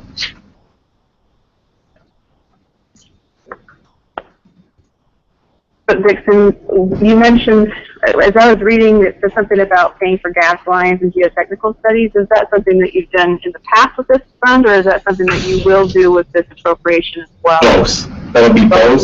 So just for example, recently, because the city did develop Mountain Vista Business Center and acting as the developer, we did not install the gas lines until we had users down there. Now that we have several users down there, we do need to pay for the extension of the gas line. We've done one of those. We anticipate there'll be more, and other geotechnical studies for property out at Mountain Vista. So we've done some in the past, we'll do some in the future. Okay, and that was the answer to my question. I was wondering why the future developer or the developer isn't paying for that, but I guess we are the developer. So yes, we are the developer, and the city sometimes does it that way. Okay, that makes sense. All right. I guess what piqued my interest is just the name of the fund. So it makes sense to me why we're pulling money out of the Mountain Vista Fund to pay for wetland assessment for the Mountain Vista Business Center, but it wasn't as obvious to pull it out of the Mountain Vista Fund to pay for city advertising. Yes, our office is not an enterprise fund, and we don't want to be an enterprise fund, but when we do sell property, we have to put it someplace, and my mattress wasn't suitable. You also gather, I mean, it's a revenue stream for income producing properties that are assigned to the redevelopment agency. And so it's broader than Mountain Vista, but the lion's share of the dollars are in and out of Mountain Vista. But for example, we used to put the funding where we rented the RC Willie building to RC Willie, the revenues went into that fund. And were reappropriated for economic development and redevelopment purposes. Well, how much of this is being driven by economic development, and how much is being driven by redevelopment? Well, Mountain Vista is actually now owned by the redevelopment agency. Heretofore it was Provo City. The property was transferred from Provo City to the redevelopment agency for a variety of reasons. One, to give us a little more distance separation because of its history there. It also gives the city some more, or the redevelopment agency, flexibility on the pricing on the land.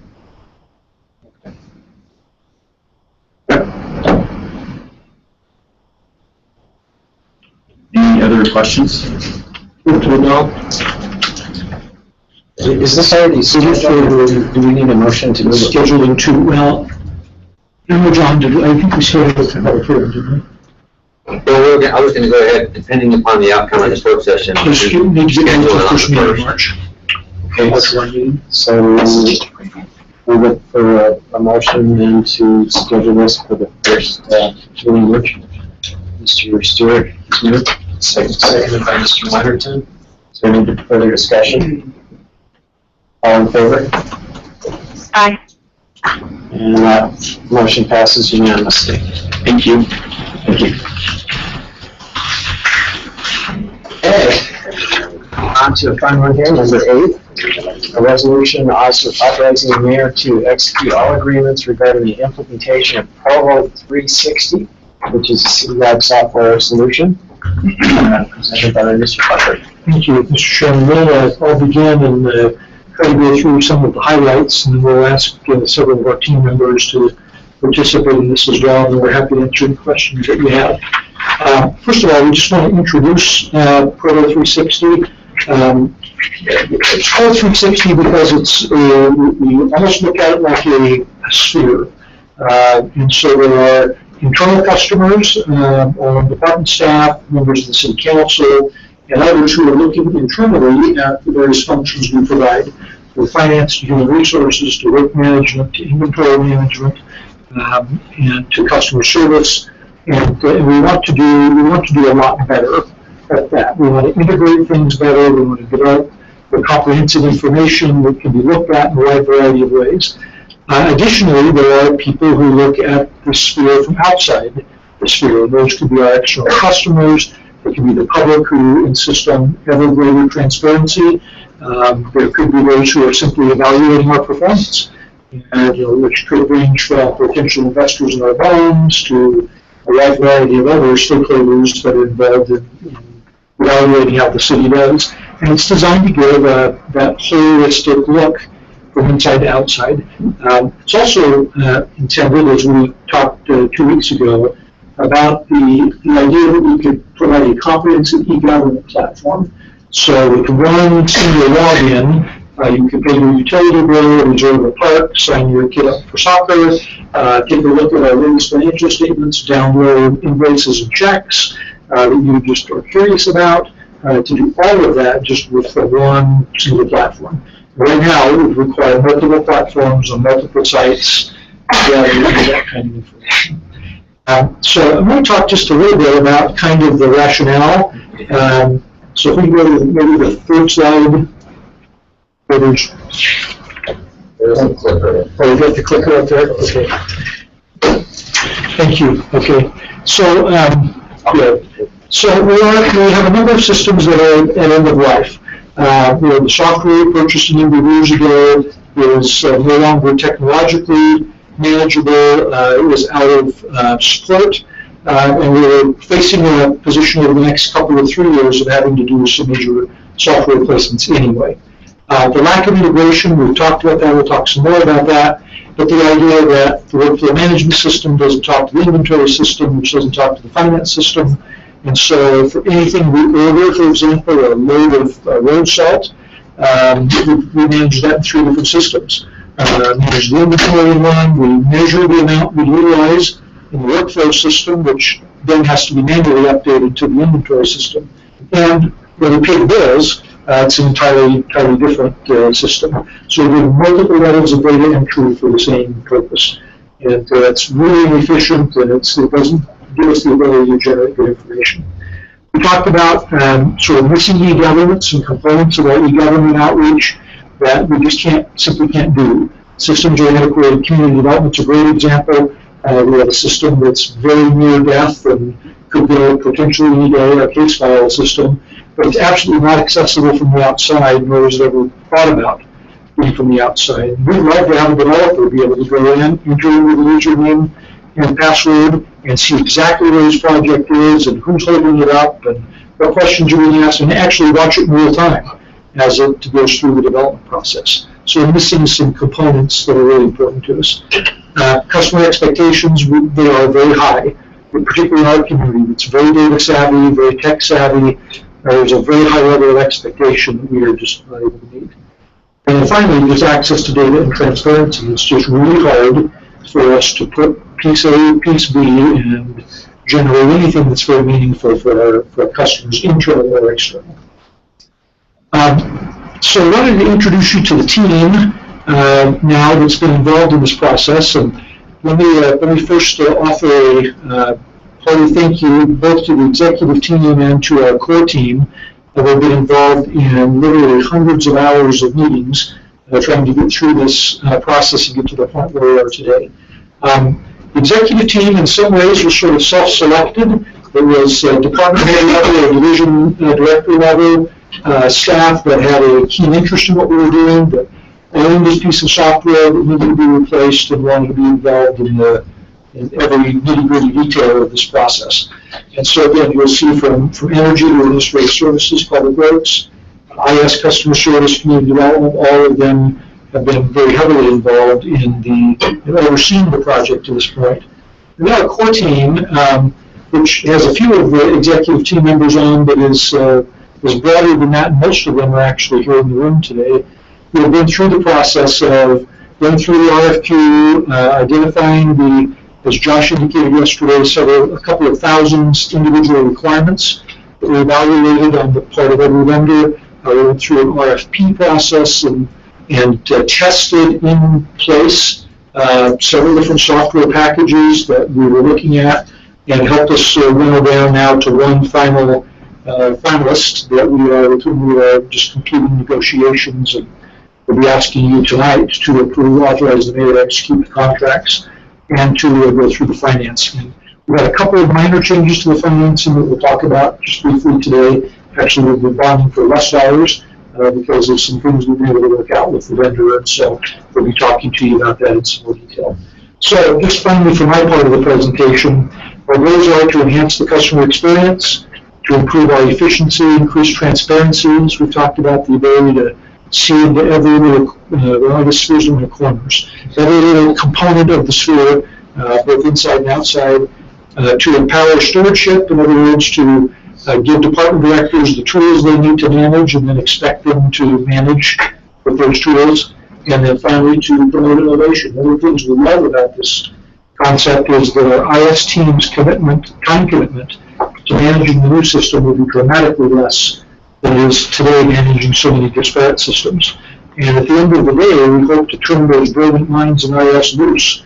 What's the next big thing that we should be focusing on now, and a whole lot less time applying patches and fixes to antiquated software. So with that, I'd like to turn some time over to Josh Uri from our IS division to talk a little bit about the problem we confront and how this helps solve the problem. Yeah, I think it was about a year ago I stood before you and we first showed the bubblegum slide, and some of you have not seen it, but it's become infamous at this point. So I'm going to start you off with the bubblegum slide.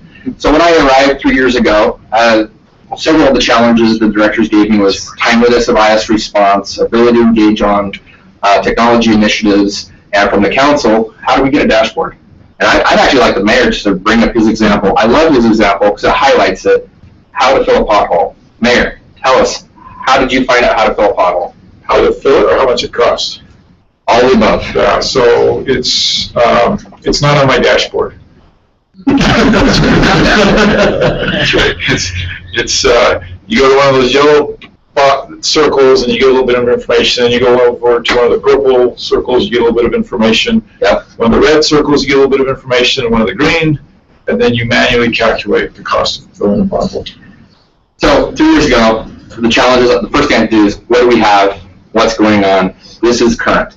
Now, is this surprising for most? Yes. I'm sure it's surprising to see this many systems. But the interesting part about government is we're not just one single organization all the time. We're running how many different business units that are really unique and very different. Running parks is very different than running a police operation. Running police is very different than running a water operation, et cetera, et cetera, et cetera. So the number of systems that the areas need to perform their individual tasks require a lot of different areas.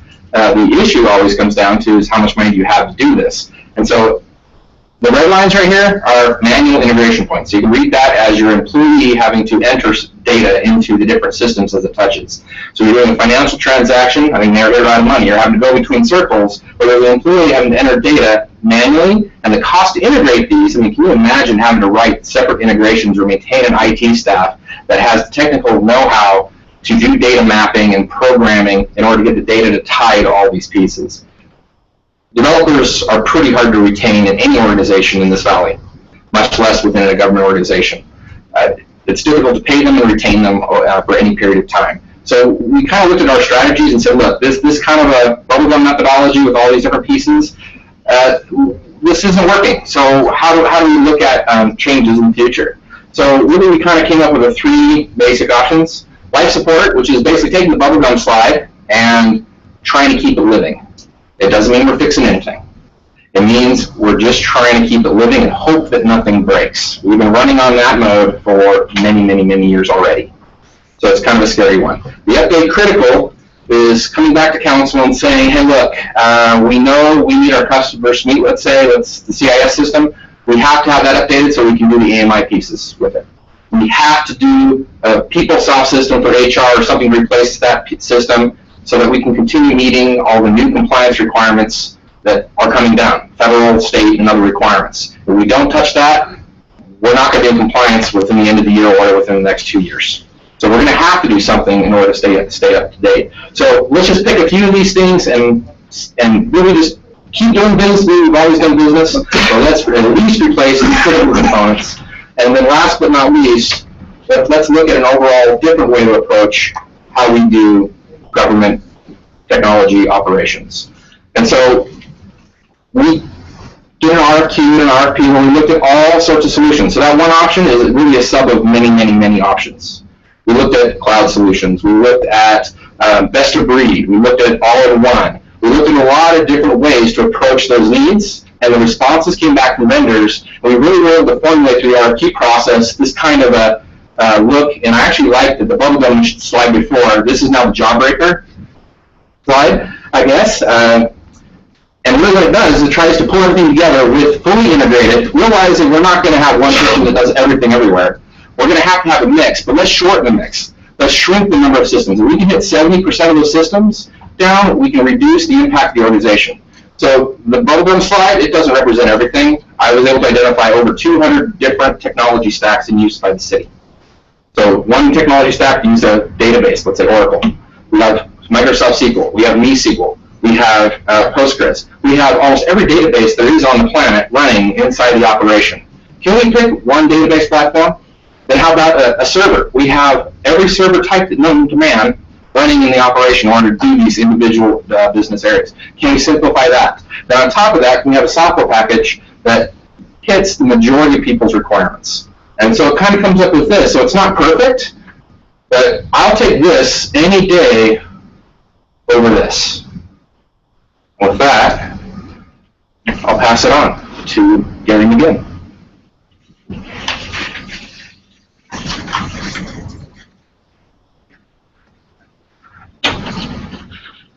Community development, we have two main functions that will be impacted by this. One, development review process and zoning enforcement. And I think Wayne alluded to this earlier. We have a system case file that in those categories there, life support, it's not even on life support. We're just watching it die because nobody's updating it, nobody's doing anything with it because we can't. It's written in an old language. The person who used to program for us and make changes doesn't work for the city anymore. What's it written in? No, it's Delphi. So if you know how to write in Delphi, give me a call. C++, I could help you with that. It's not even a new version of Delphi here. So it literally, to make a simple change in our process and how we do things, we can't do it.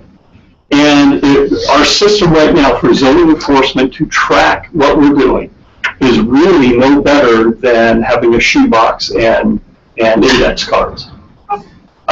We can't manage, I can't run a report to see how old some of our cases are so that I can get ahead of maybe an enforcement case that's not proceeding the way it should. I can't run a report. We have to frankly react to problems when we hear about them and dig into them. It's impossible for us to manage. The system works today, but literally it could die tomorrow and we'd have no ability to change it. We'll be talking about costs for a new system to come in. If you don't do anything and we're not to approve 360, just be aware at some point we will literally have to probably spend 10% of that cost that you see at the end just to get us and have a system better than an electronic shoebox, which is basically what we have now. With development review, it's pretty much the same thing. We can't get in and look at that process and see I can't run a report and see how many applications are now 90 days old. Can't do it. It's almost impossible for the managers to manage the process, find out where we have a weakness, and get in and help fix that and resolve problems. We almost have to wait till it's a crisis before we can find out about it and get in. The time it takes to administer this is just inordinate, and it frankly takes away from a lot of other things that we could be doing. Question? So it's so antiquated, you're relying on tribal knowledge. Yeah, yes, from the 1800s. It is so antiquated because people will come in, and one of the frequent things we have in the office is I'll get a call from somebody and they'll say, "Do you remember this name?" And, "Oh, yeah, I think so." And we go back and we talk about it, and it helps us figure out and a place to look yeah, I think it was this project that happened this time. I remember in '96, I was talking with someone who hasn't been at the city for 15 years now, and it gives us enough information to go in and try and find what we're looking for. And that's literally almost a daily occurrence. It happens every week. Every week we do that. And that's how we're trying to manage things and figure out and keep track of important issues for the city, because we can't do it otherwise. We can't go in and use other systems with, for instance, the police and COP to try and find out if we're both dealing with similar issues and similar things. We have to have face-to-face meetings to discuss it. How are you going to download the prior information? It's going to be possible in many cases. In many, that's been a part of this. I can answer that. Yeah, and I think that will be a part of how do we integrate what we're doing now with the new system. We have been, over time, digitizing all of our old records. Just over the years, every year we come in and we've been chipping away at that, and Karen from Community Development she's silently sobbing back there with what we've had to do, because we have all these records that were not digitized, that we needed back from the 80s and into the 70s, that we need and routinely look for and into today. So that's a big issue for us, is to be able to use that. What about the things that are digitized and are in case file now? Will all that be automated? Would that transfer be automated so it will now be accessible with the new system? The services portion of the contract does include full data conversion. So we will be converting all relevant data from the old system to the new system. And part of that is also doing the data scrubbing. So we'll have to identify how that data maps, make sure it's accurate, use the team's time to go through and map it correctly. Then we'll do a lot of iterative testing to make sure the data actually matches. There obviously will be some data that doesn't map well, and we'll have to correct that using industry standards. If we don't do this, we will have to do some form of this when case file slowly molders away and it gets to the point that it just literally can't work anymore. Any other questions? Okay. I heard a lot of I can't, we can't, Gary. And from the energy department, we always say, we want to say we can do it, we can do anything independent, we can get everything done. But the fact is, we can't do certain things with the system that we have right now. We are working on our AMI project, so we have 800 meters that we put out there today. We get 15-minute data from those meters, very advanced. Getting that data into the billing system is almost impossible. It is impossible with the current billing system we have. We are working on getting the data for once a month in the billing system. And we're hoping that we can get that to work, just to get the bills out once a month from this really nice system that we're putting out there.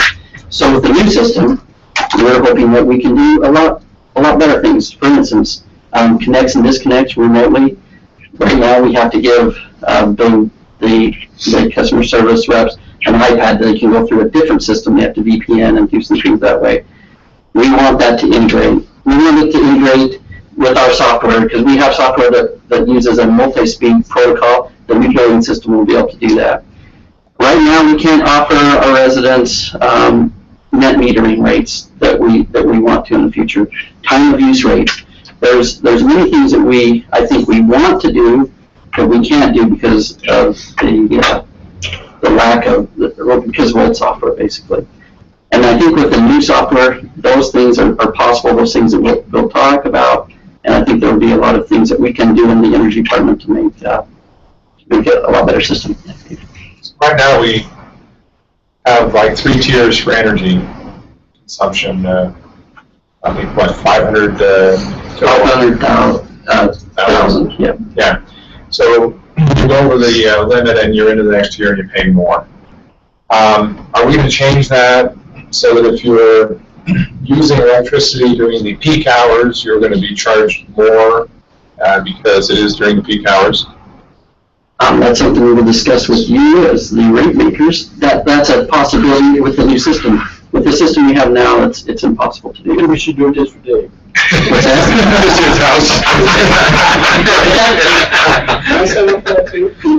That is a time of use rate, and that's something that we developer pays for. That's why we're putting the meters out right now that will handle that type of application. And I know that they talked about the water meters and the electric meters. Will this system help integrate some of those things where we can work together? Because apparently our water meters and our electric meters are different. We can't integrate them. Will this help us with that or not? The way that the data is being collected on 2 different systems, but they will go into the same software, so it'll enable them to work together better than they are now.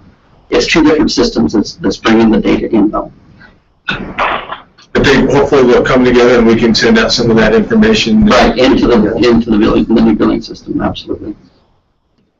So, Mr. Ball, is that something that is built into this contract, or is that something that would have to come at a later time to integrate with the software you currently have and the metering? Is that something that's built into this contract or not? It is built in this contract, and the fact that we've been very specific about the protocol that the new software will have to use. For us in the energy department, the multi-speed protocol that we won't have to use additional money to get to integrate, that will integrate on an energy type protocol. Okay. So it is included, we're very specific with that. Water and energy systems are explicitly called out as interfaces that are defined within the contract and are costed and clear with the specifications that go into it. Good question. Any other questions?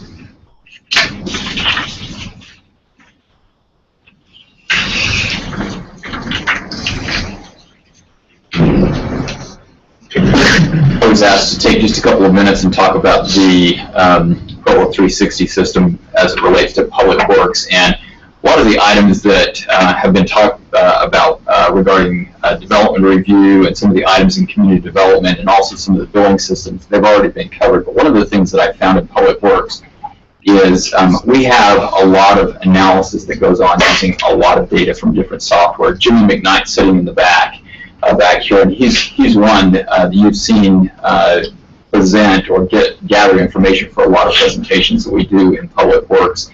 But what you don't see is the amount of time that he spends in multiple software systems trying to gather data. He goes into PeopleSoft. He oftentimes has to go into an inventory system. He has to go into our fleet management system. All these different systems, and they don't talk to each other. And he's having to go in and manually pull out information and usually put them into a spreadsheet. And then he's manipulating the data to try to create the presentation so that we can get it into a form for the council. And it's taking a significant amount of time on our part to gather information. It's not going to be 100%. I think Josh indicated we're probably not going to be able to integrate every single system, but we have to do a better job. We're spending too much time on just very simple tasks. This is probably going to be perceived as a little bit of a pet peeve, and maybe going to offend Gary Bushman, but I've done this before. I've given the same example. In our HR system, we have 2 different software systems, one for evaluations, and the evaluation goes through. I have to approve it as the department director at the end of the evaluation, and it goes back through for some interviews. And anywhere between about 3 weeks and about 8 months in some cases, I get a notification on a second software system that I have to go back in and approve it again. And it doesn't seem like it's that big of a deal, but even if you spend 4 or 5 minutes per employee, I've got 125 employees in Public Works that I have to do that for. And that's just one very, very simple example of 2 systems not talking, and I have to approve it in 2 different systems. It just doesn't make sense. We have 2 systems that don't talk like that. So I think that's my 2 cents on this particular issue. It's $8, by the way. What's that? It's $8 to do it. It is. It adds up. Sometimes you Yeah, and that's part of the issue is when it's several months. I'm getting too old, I guess. I can't remember 125 employees, so I have to go back into one of the systems, look, and make sure that it got approved, and then go back into the second system and approve it again. It's just, those 2 systems need to talk. Thank you.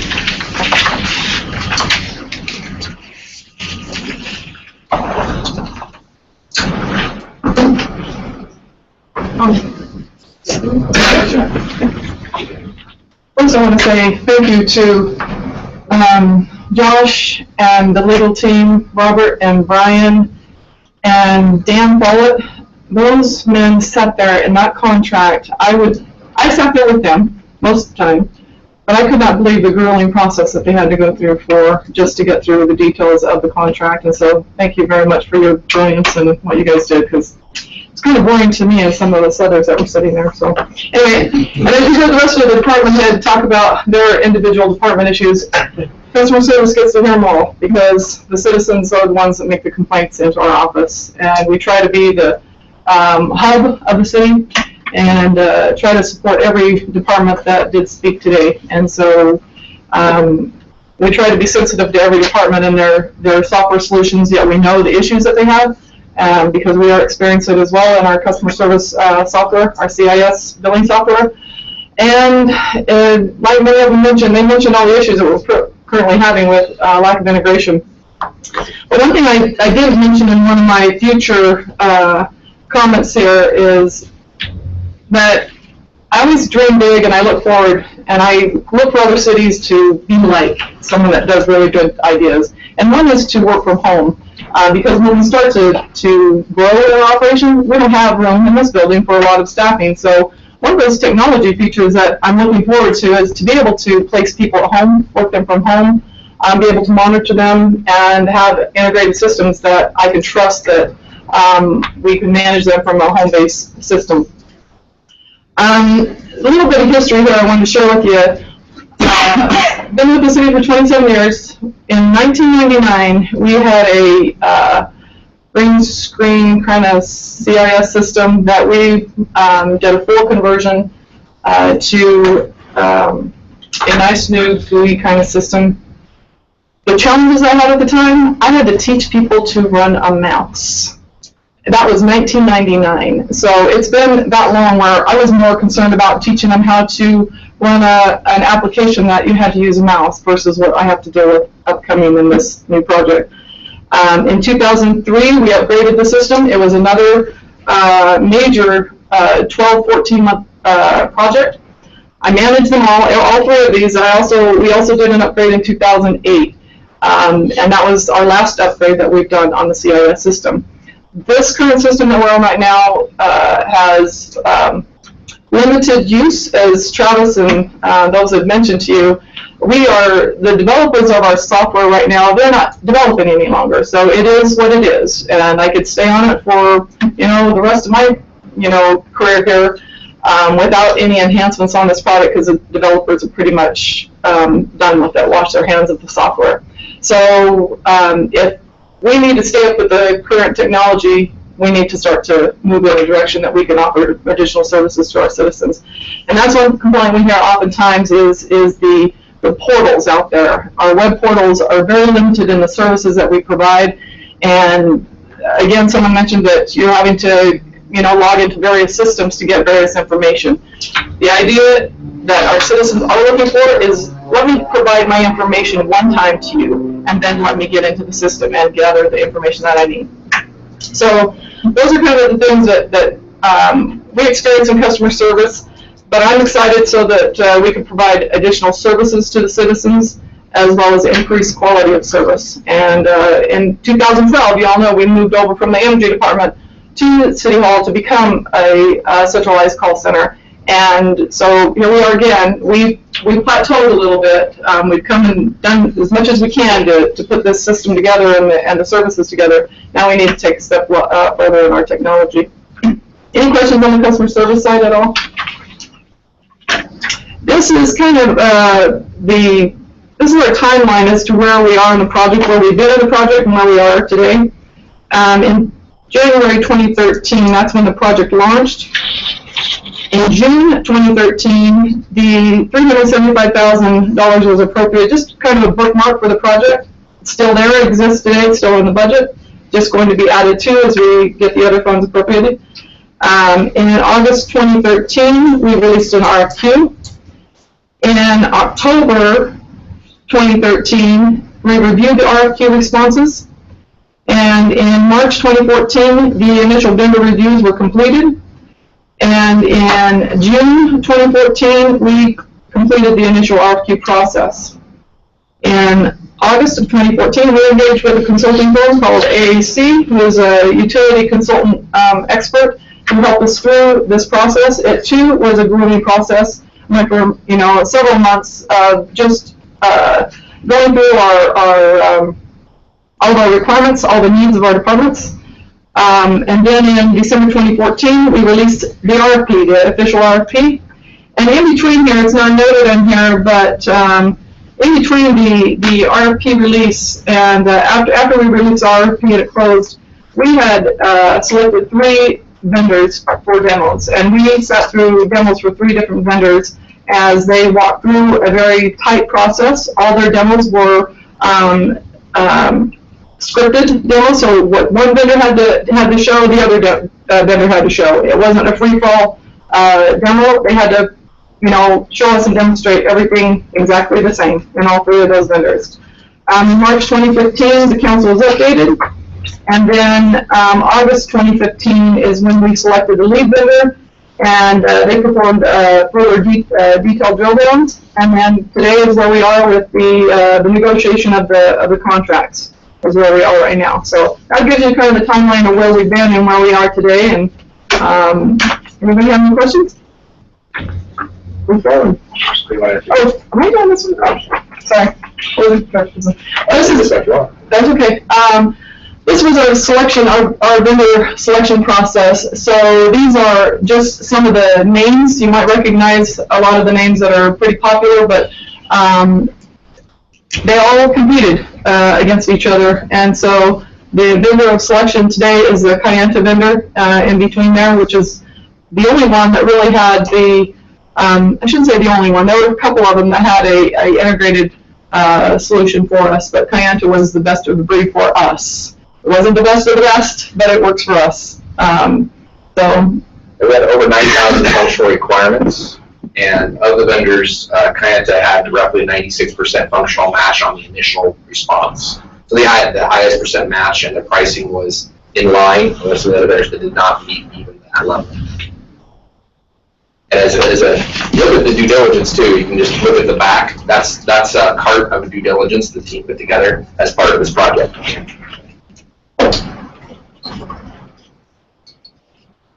Yes, so this slide here just shows what modules are available through the scope of the project.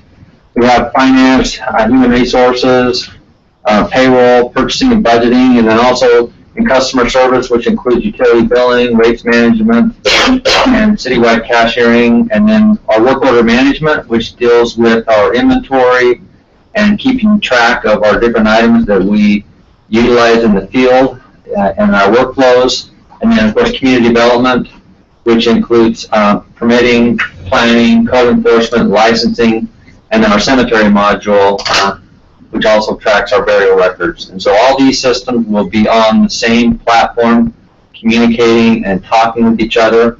And I will say that I've been with the city since 1996, and it has been a frustration for me to to be able to have to deal with trying to have these systems talk with each other and get the information available and accessible, particularly from a finance perspective, has created some challenges. If you go to the next slide, this talks a little about the options that Josh was referring to earlier. We have the three options. We call the first one life support, and these numbers are what we call total cost of ownership over 7 years. So if you look at all the costs that it takes to maintain and keep the system up and going, if we were to do nothing else but just try to keep our current systems up and running, we're talking about a $10,222,000 price tag. What we would be forced to do is upgrade some systems to keep them in support and to keep them going. And then it would require some major support and some investment in the development staff to keep the community development system up and going. But to keep those systems up, and we actually have a schedule that supports this, is about $10 million. If we were to upgrade our critical systems, particularly customer service, and then get a new community development system, and these systems would be independent systems that don't integrate with the whole city, and then just keep the rest of the systems up and going, that price tag is actually about $13,500. But our current proposal, and I would mention that this number is actually down a little bit from what was in the paper as we've worked through, and I'll explain why in a minute. But this system has all the systems on a similar platform. It creates the integration that we need so badly. It also creates some great capabilities with our dashboarding and our transparency with our residents. And one of the things that I like the most is it simplifies what we do. Instead of having all these complex interfaces between systems or this hand entry, you're just dealing with systems that are on a common platform, and it actually simplifies it. And then it provides employees where they don't have to learn how to use different systems or have different passwords or different ways. They can just get into one system. They learn it, and it crosses across all organizations. And then most importantly, it provides good transparency and utilization by our residents. The reason that this number has gone down a little bit, if we go to the next slide, I can kind of explain it. This is our donut that kind of gives us a breakdown of the costs over the 7 years. And you can see our software maintenance is about $2.3 million. Software license is about $1.6. This implementation number of about $5.3 million is the biggest piece of the donut. And one of the reasons that implementation costs are high is, number one, if you want to have a good system and you want to have good success with a good system, then you need to implement it well. And the city is so complex with different business units and different interfaces. We just know from the consultants also that it's so important that we're able to utilize the system and train properly. But as a result of that taking place over the 3 years, we did some analysis and looked at numbers really hard and came back. We originally were recommending that we go with that we finance the implementation, the hardware costs, and also the software licensing. And that number was $7.7 million. But as we looked at it and looked at the timing of cash flows, we've now done some analysis and we're proposing that we only borrow $5.5 million. And because of the timing of the cash flows, we will save about $150,000 on the project, and our cash flows will be adequate. And that also provides a $700,000 contingency. And so if we have some surprises or come across some things that we didn't anticipate, we have the contingency fund there set aside as well. You go to the next slide. The funding has taken place, first of all, in our current budget of 2016. That was, question, Dave? I just want to throw out, I love that donut, because what that says to me is that while we're looking at $10 million over 7 years, the ongoing costs are going to be much less. Half of that is just implementation. Once that implementation is done, the costs come down substantially. Excellent point. Significantly lower than our current operating expenses. Yes. Once we can do something. 7-year lease, they're servicing it for 7 years also. Yes. is. And then how long beyond that are they going to be available to service it? What's the life of the system? Well, we are just a couple, when we went on PeopleSoft, which is our current system, we implemented it in 1997, okay?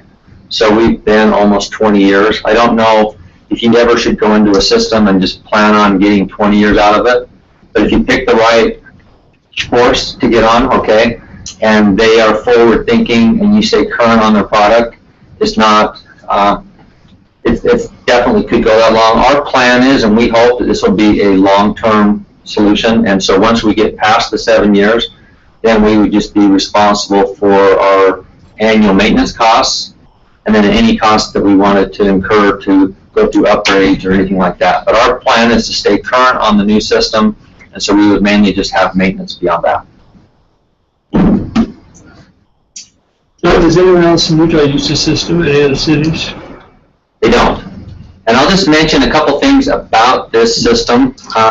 It's designed for a city about our size that has utilities as well as an electric utility. And so we think it's a really good fit and match. And so that's one of the reasons that we like it. I will mention that it's, if you look at the different components, the different pieces, they're not all best of breed. You know, I would love to have the best finance system out there. HR would love to have the best HR system. You can go through each one of the modules.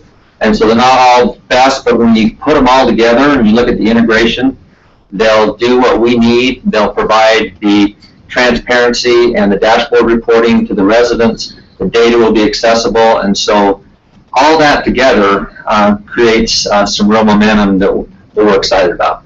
Any other cities that are using it? All there are other cities that are using it, yes. As part of our due diligence, we have What's a couple? Yeah, there's, help me here, but Hillsdale, California is using CIS as well as Orange Rural. So no in Utah, they're outstate because they're larger utility. Right. And it's all over the U.S. though. Yeah. They're all over the U.S. If you can, we can get you some names. Oh, that's okay. But there are a number. Widely used cities. It is, yes. Widely used cities and utilities. The other thing I mentioned, backing to it for energy and water. That's the most important part. it's part of it. The name of the solution is Kayenta, but the parent is Harris, and Harris is a standard name in governmental systems. Whenever we go to our annual conferences, Harris is a major player, and we actually met with the CEO of Harris, and you could tell that Kayenta is one of their premier products and one of their most successful products from a financial perspective as well as a growth perspective. And so it's we feel really good about Kayenta and what it's doing. Also just mention that we have included in our funding operating savings, because our operating savings are going to, there's a number of things that we're going to be able to do that's going to provide benefits and savings to the city. As I mentioned, it's a 7-year lease package, $5.5 million at 1.68%. The city-wide shared investment, energy is funding at 25%, public works 25%, and 50% for the general fund. That funding was provided this year. That was another reason that we were able to borrow for less, because we anticipated that we were going to go live on this system a little earlier during the year, but things always take a little longer and stretch a little longer than you think. But because we set that money aside, we are now in a position to where we've got money going in right from the front, so we're able to borrow for less, which I think is good news to the residents and good news for the success of the project. We go to the next slide.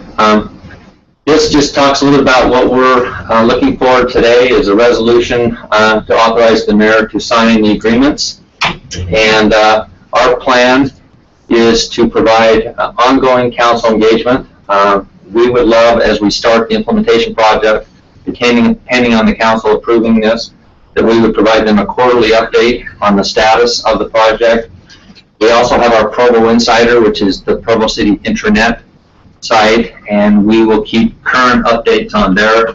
There's already today, if you went in there, there's a lot of information about the project, but we will keep that up to date. And then we are also anxious to hear from the council and receive their input on using the dashboard and the things that they want to see on the dashboard, so that we can start to have that information available to the residents, the council, and administration. I just comment on the dashboard. It's intended that that be customizable. So the idea is you have a series of options, and you could drag them onto your dashboard and pop it there. So you could track, Part 1 crimes, you could track, whatever it is you want to track. It was measured in the system and do it in real time. And so the idea is to have multiple options. So conceivably, the council could have its own dashboard, Mayor could have a dashboard, I could have one, Karen could have one. And they might all be different, but they would measure the kinds of things you want to look at. So when you have updated enough information to be valid, I think it'll be pretty much from day one. So we'll be uploading a lot of the existing data that we can get mapped appropriately and put in. So we should be able to take historic looks right from the very get-go. What our goal is, we have a phase 1 and a phase 2 of the project. Phase 1 will be finance and human resources and community development and cemetery.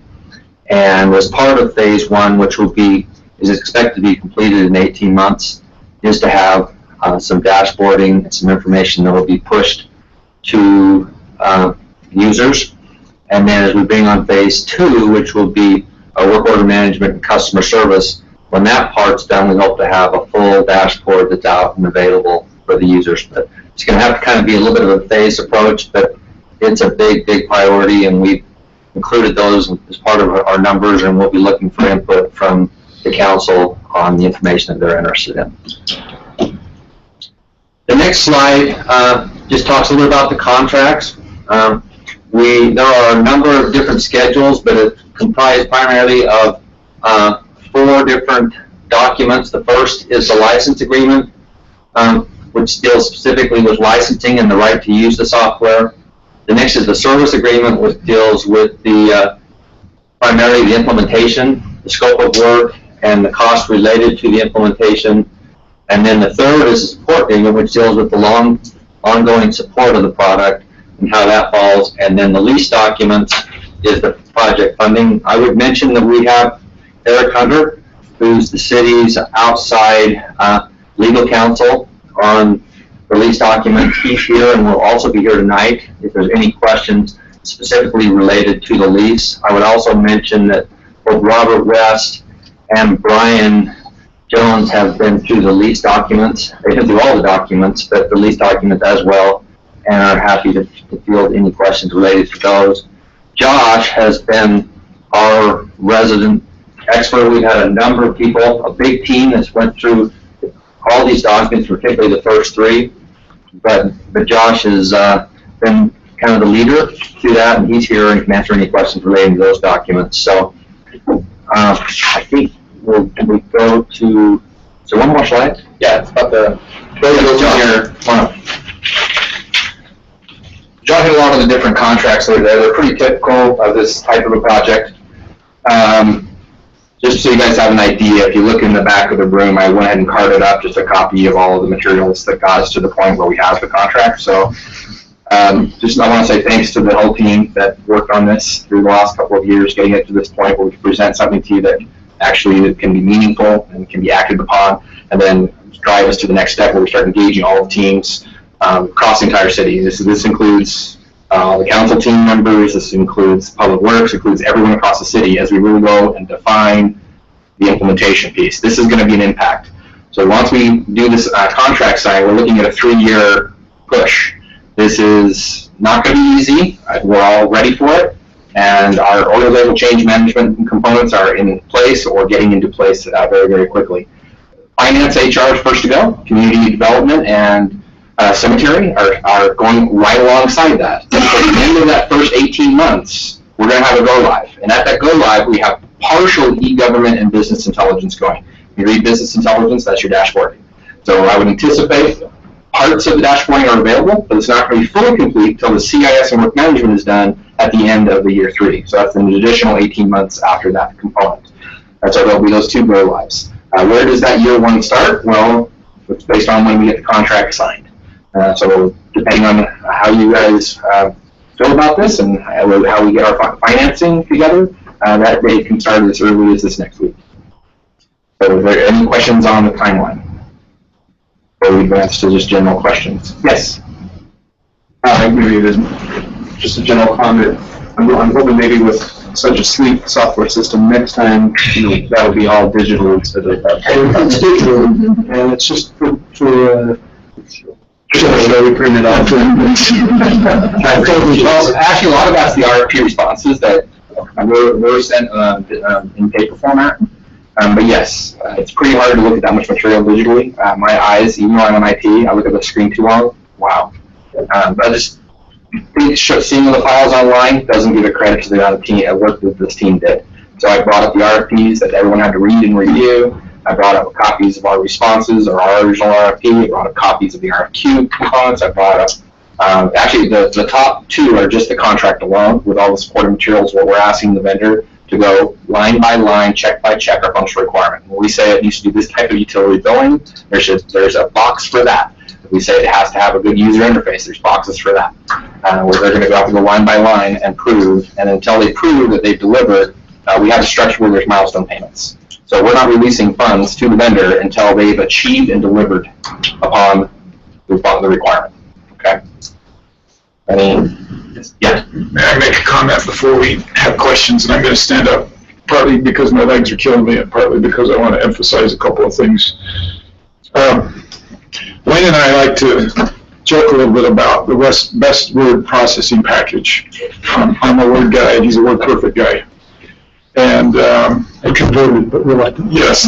I bring that up because just think of the difficulty of two people deciding what the best word processing package is to use. Now take that and take an entire city and get them to agree on the best software to use that will dramatically change their lives. Just getting to this point in this presentation is just an amazing feat of unity, of hard work, of brilliance, of bright people, all coming together in teamwork, agreeing to do what's best for the city, and in most cases, passing up a software package that's not best for their individual department. But that would lead back to the bubblegum effect. So before we go anywhere, a big shout out to this team that you've seen. Some of them have spoken, some haven't. We're here in strength today. Just getting here makes me so proud that the city was able to get to this point where they're making this recommendation, and this kind of presentation today really is an amazing thing. So thank you to all of you. The second thing that I would like to do is I feel a little bit like, have you seen the movie The Perfect Storm? I feel a little bit like that little fishing boat going into that hurricane. And those of you that have implemented one single application at work know how difficult that is, to get one application implemented in a workplace. And we're essentially implementing a brand new everything throughout the company, throughout the city. And as good as I feel about the team and what they're going through and everything they've lined up, I'm here to say we got all our expectations, and we've got to be really careful with our expectations of this because it is an extremely difficult thing. That's why you'll hear me when Wayne says the dashboard will be ready here. I'm going to say behind them, maybe not. I believe it will, but I just think it's really important to realize the magnitude of the task that's still ahead of us to get this program implemented in the city is just no small thing. And I know we can do it, and we've seen a team that can do it, and that gives us a tremendous amount of confidence. And the last point I would make is this is an infrastructure problem to me right there with roads and sewers and water and everything like that we've tackled. And the team has done it in a way without a single increase in taxes or revenue generated from our residents. That is pretty significant. I think that's important for our residents to know that this large undertaking is done by being belt-tightening in other areas and taking advantage of savings in other areas, and it's no small thing. So with that, I think we're ready for questions for the team. I have a question about the license agreement. I have a few questions, actually. So on page 11, 3.04, it talks about the city, how the city is going to be responsible to pay for future updates to any required programs. And a failure to install updates is an exclusion to the warranty. And I'm wondering if the estimated cost of the update if you have an estimate of what that will cost, and do we have a plan for paying for those updates? If I understood you right, the requirements of the licensing agreement and how it gets updates. The license agreement gives you a right to use the license. However, our support contract, which is the second contract, actually provides all updates. So by staying on maintenance under the second agreement, it actually handles those costs. Okay. And then my next question is 3.04B, where it talks about how the city must have hardware that is of sufficient quality, condition, and repair. And that if it's not sufficient, then we will strive to remedy any hardware deficiencies within 30 days of notification. Is our hardware in the same condition that our software programs are? I mean, I guess I just wonder, do we have adequate hardware for the system? And if not, what is the cost? And is that built into the whole process as well? I'm assuming it is, so. Yeah, the scope of work document, if you go to the services agreement, actually clarifies what those hardware expectations of the city are. And they're very, very detailed about those specs. And we have had them certify our environment, which we're running in other areas. So as we actually reduce and are able to remove our old systems, that actually consolidates. And we are already on a replacement cycle for the hardware, because hardware doesn't last forever. So it's actually using current allocation of funds, and we're replacing it specifically to the specs that they've given us. So if you go back to the donut slide, and I hope you have the newest version, it was actually called out, and I forget the exact number, it's 193 on there. Oh, which one? The hardware. So we are spending some money on hardware to get it to the specification, which gets us over that gap, but it's money we would have spent anyway. 193. There you go, 193, so I was close. Can I make one comment?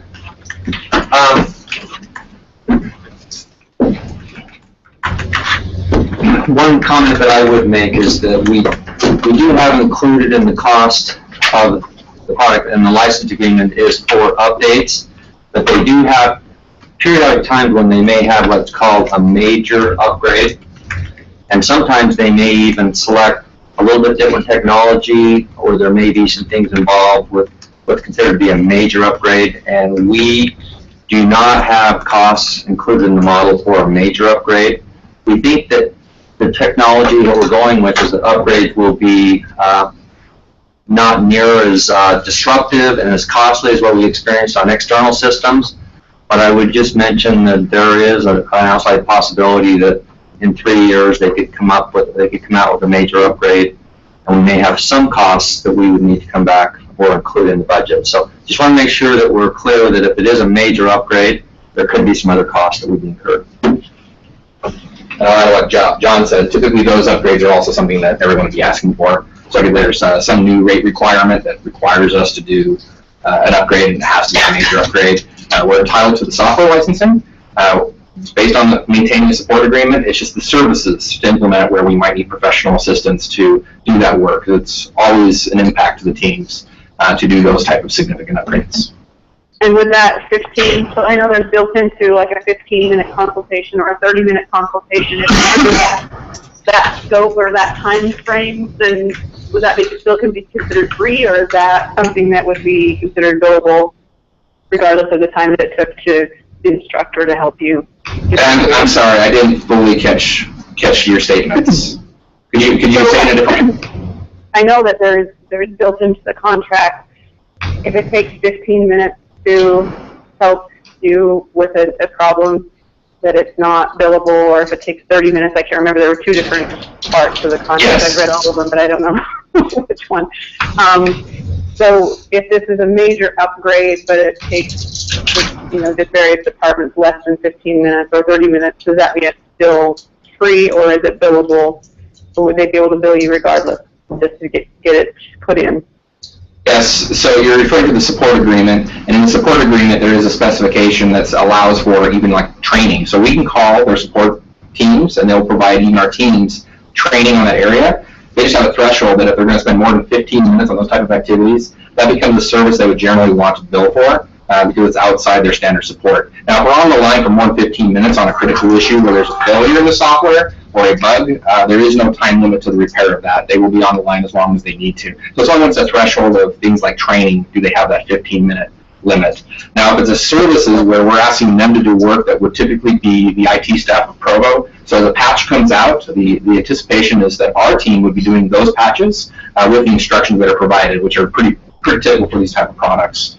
Now, where our team would say, hey, look, this is beyond us, and we would like to engage Harris to do those upgrades for us, we would then take that upon ourselves to write a separate service agreement within the budget that's already been allocated, and engage them to help us with those upgrades. But generally, it's probably about 80% us doing the work and about 20% them helping us with that, but only in situations where we feel we need their services for those type of areas. The major technology upgrades that, like John referred to, though, are basically taking what we've done. Like, we were to take PeopleSoft and upgrade to the next version.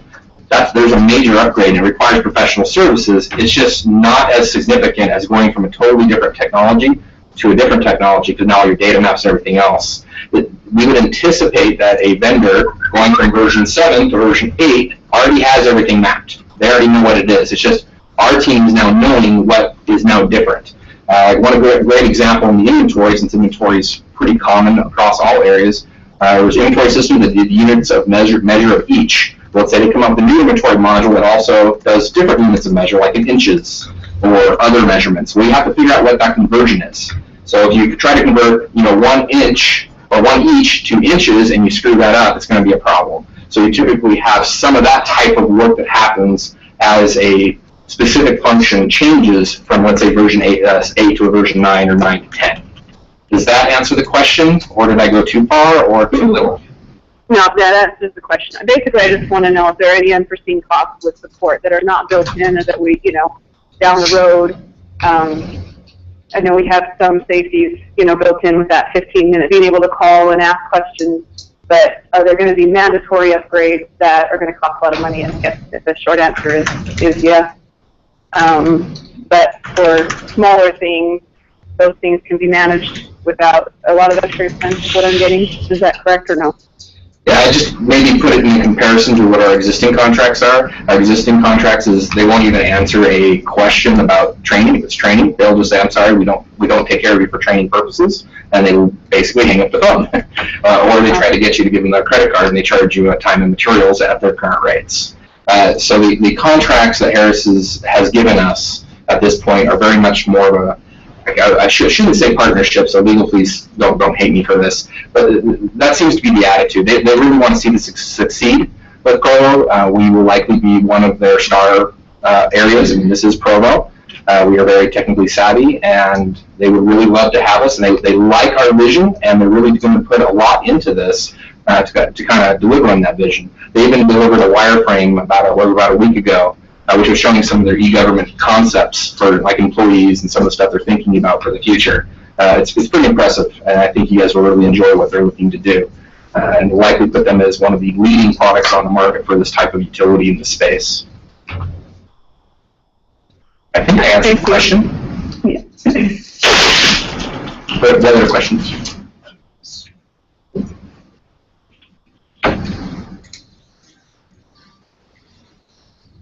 Thank you. Okay. I make one comment? Sure. Karen's got a little something she wanted to pass out. That's all right. Well, because we teased Josh a lot about his bubblegum slide, and if the slide that he showed wasn't a good enough diagram for you, we have a diagram for you that shows the difference today for you. And because this project is being really difficult for the whole team, we are going to make it fun. We're going to have yes. So enjoy and have fun and keep the diagram handy to remember them. Well, since you brought the bubblegum around, I may have to make a comment about the bubblegum chart. Former software developer thought of, current too, but thought of having to maintain that patchwork of aging systems just gives me, so. Thank you. I'm excited about this. Josh, the stuff there. You feel my pain. You feel my pain. Yes, I feel your pain. Thank you. Okay, so, yes, Mr.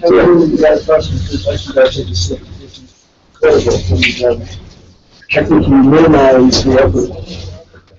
It's a huge effort to come through this. That's been a need by the city for a long time, so thank you for that. Yes, thank you. We're excited. Can I ask one question? Yes. Sorry. Just wanted to know if the council would like to have a presentation to this similar tonight on the action agenda, or if you want to just fill questions, we just want to be able to let our team members know so that if they need to be here and plan on that, we just need to kind of know what the direction is. I have one more question for Brian that I should probably ask here. That's okay. Go ahead. On the license agreement again, on page 14, it's section 5.02. It talks about intent. And Yes. I've read it 3 or 4 times. It's still trying to make sense of it. Does it just mean, if you could just explain what that means and how council members are different from elected officials in the last sentence, and what exactly that means for council members. So we're on section 6 what? 5.02. Section 5.02, intent. On the screen. Yeah. Well, I don't know that there is a difference between elected officials and council members in this paragraph. The agreement was originally drafted by Harris, or at least we took their template and went over it for hours and hours and hours. And consolidating those two into one term is, I guess, something that we missed. I don't know if there's any difference between those. Okay, and that was just a cleanup maybe, but what does it mean? Does it just mean that I don't know, I've read it over and over again, I don't exactly know, is it just saying that we're not liable? Is it Yeah, so what it's trying to say, and I'll let Robert weigh in if he, is that this section above 5.01 that talks about all of what the available remedies are and what the consequences or the potential liabilities for breach are, that those apply even if one of the parties goes into default. The intent is they're trying to say that those waivers survive termination of the agreement. Robert, did you want to add anything to that? No, I agree. And it's a protection for them. Yeah, it's a protection for you to say, what it's designed to do is to prevent, in case things go badly and one of the parties defaults, and because of the default the other party terminates the agreement, the other party can't then turn around and say, oh, well, now those provisions that said you weren't liable for all of those things that said you weren't liable for don't apply anymore because you've terminated the agreement. But those protections continue to survive after termination. Okay. Thank you. Well, so the question was whether we want to have these presentations again tonight. I don't need to see them again, but I don't know. I would prefer not. We're good, we're not that good. Well, I hate to keep all the people here. Yeah. Well, The public has access to this. let me just say, this was given to the council a year ago, but because we have new council members, we thought it was really important to go through this whole thing again. This is a big commitment. So really, this was for the council members. The public, there's been some good press on it, and things like that. I think that hopefully we've informed them. If this hadn't been televised, but this is available to the public. This is being streamed on YouTube right now live. So we should mention that tonight, that's available for citizens. Mr. Hall? You could sum it up by just showing people. That sounds good. Well, I think you now have to match, get them all into a bucket and pool them to start getting close to the 200. So, Right. okay. I think individually it's not sufficient. Sorry. I would love to see, though, a little bit, at least a little bit of a summary, because this is very impressive. It really drives home how much work has gone into this for the council members, and I'd hate for the public to walk away if they don't watch this session, or if they weren't around a year ago. I'd hate for them to walk away thinking, wow, the council just put us in a $5 million bond without putting much time and effort into it. So, if there's a way to summarize and really just highlight, that screen that shows, hey, if we don't do anything, we're going to be spending $10 million. If we try to patch some things, we're gonna be spending 13, and we can redo the whole thing for 10. If we could get just a quick summary, a 5-minute highlights of everything you just showed, I'd appreciate that. And I think the man to do it could be Josh. Just take a couple minutes. You can summarize for all your people. You're the IT guy here. Help us, and I hate to have you have to come. And I like to excuse the other people from coming. Maybe and just let. Well, I'm happy to do that, but as IT, these projects are not normally driven from IT, so it's really a business-driven piece. I would hate to be the face of this project as just IT. This is business pushing. But I'm happy to do it if you guys would like me to. I'm planning on being there if anybody has any time. Then maybe John can do it. Well, let's just let the administration, whatever, just, is that okay with you? Just a short summary? I plan to be there all night, so I'll be there anyway. Is everybody good with that? I think it's already on the agenda, right? So no motion needed for that. Okay, we're about 45 minutes behind here. Let's see what we're going to do here. We've got the UMPA item. Mayor, do you have administrative updates? So, okay, so we don't have anything there. And then I don't know how long the closed session is anticipated, but we may end up having to continue that after the meetings. I guess you just ahead. I'll send it to you. I don't do that. If you want it. You just have to bring it here. It's just subways then.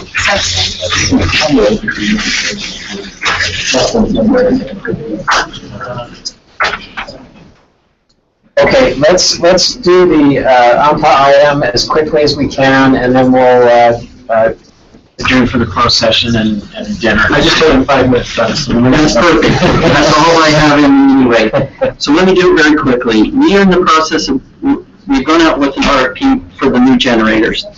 As part of that, UMPA would like to put the new plant on our property, and we want it on our property because it's for backup. If we need a black start, if we lose power throughout the city, we can use this generator to get power to this building, to get places in the city. The hospital, we want it for emergency backup, and it's good to have on our site. And so we fought for that in UMPA. What we need to do is figure out how to lease them the property.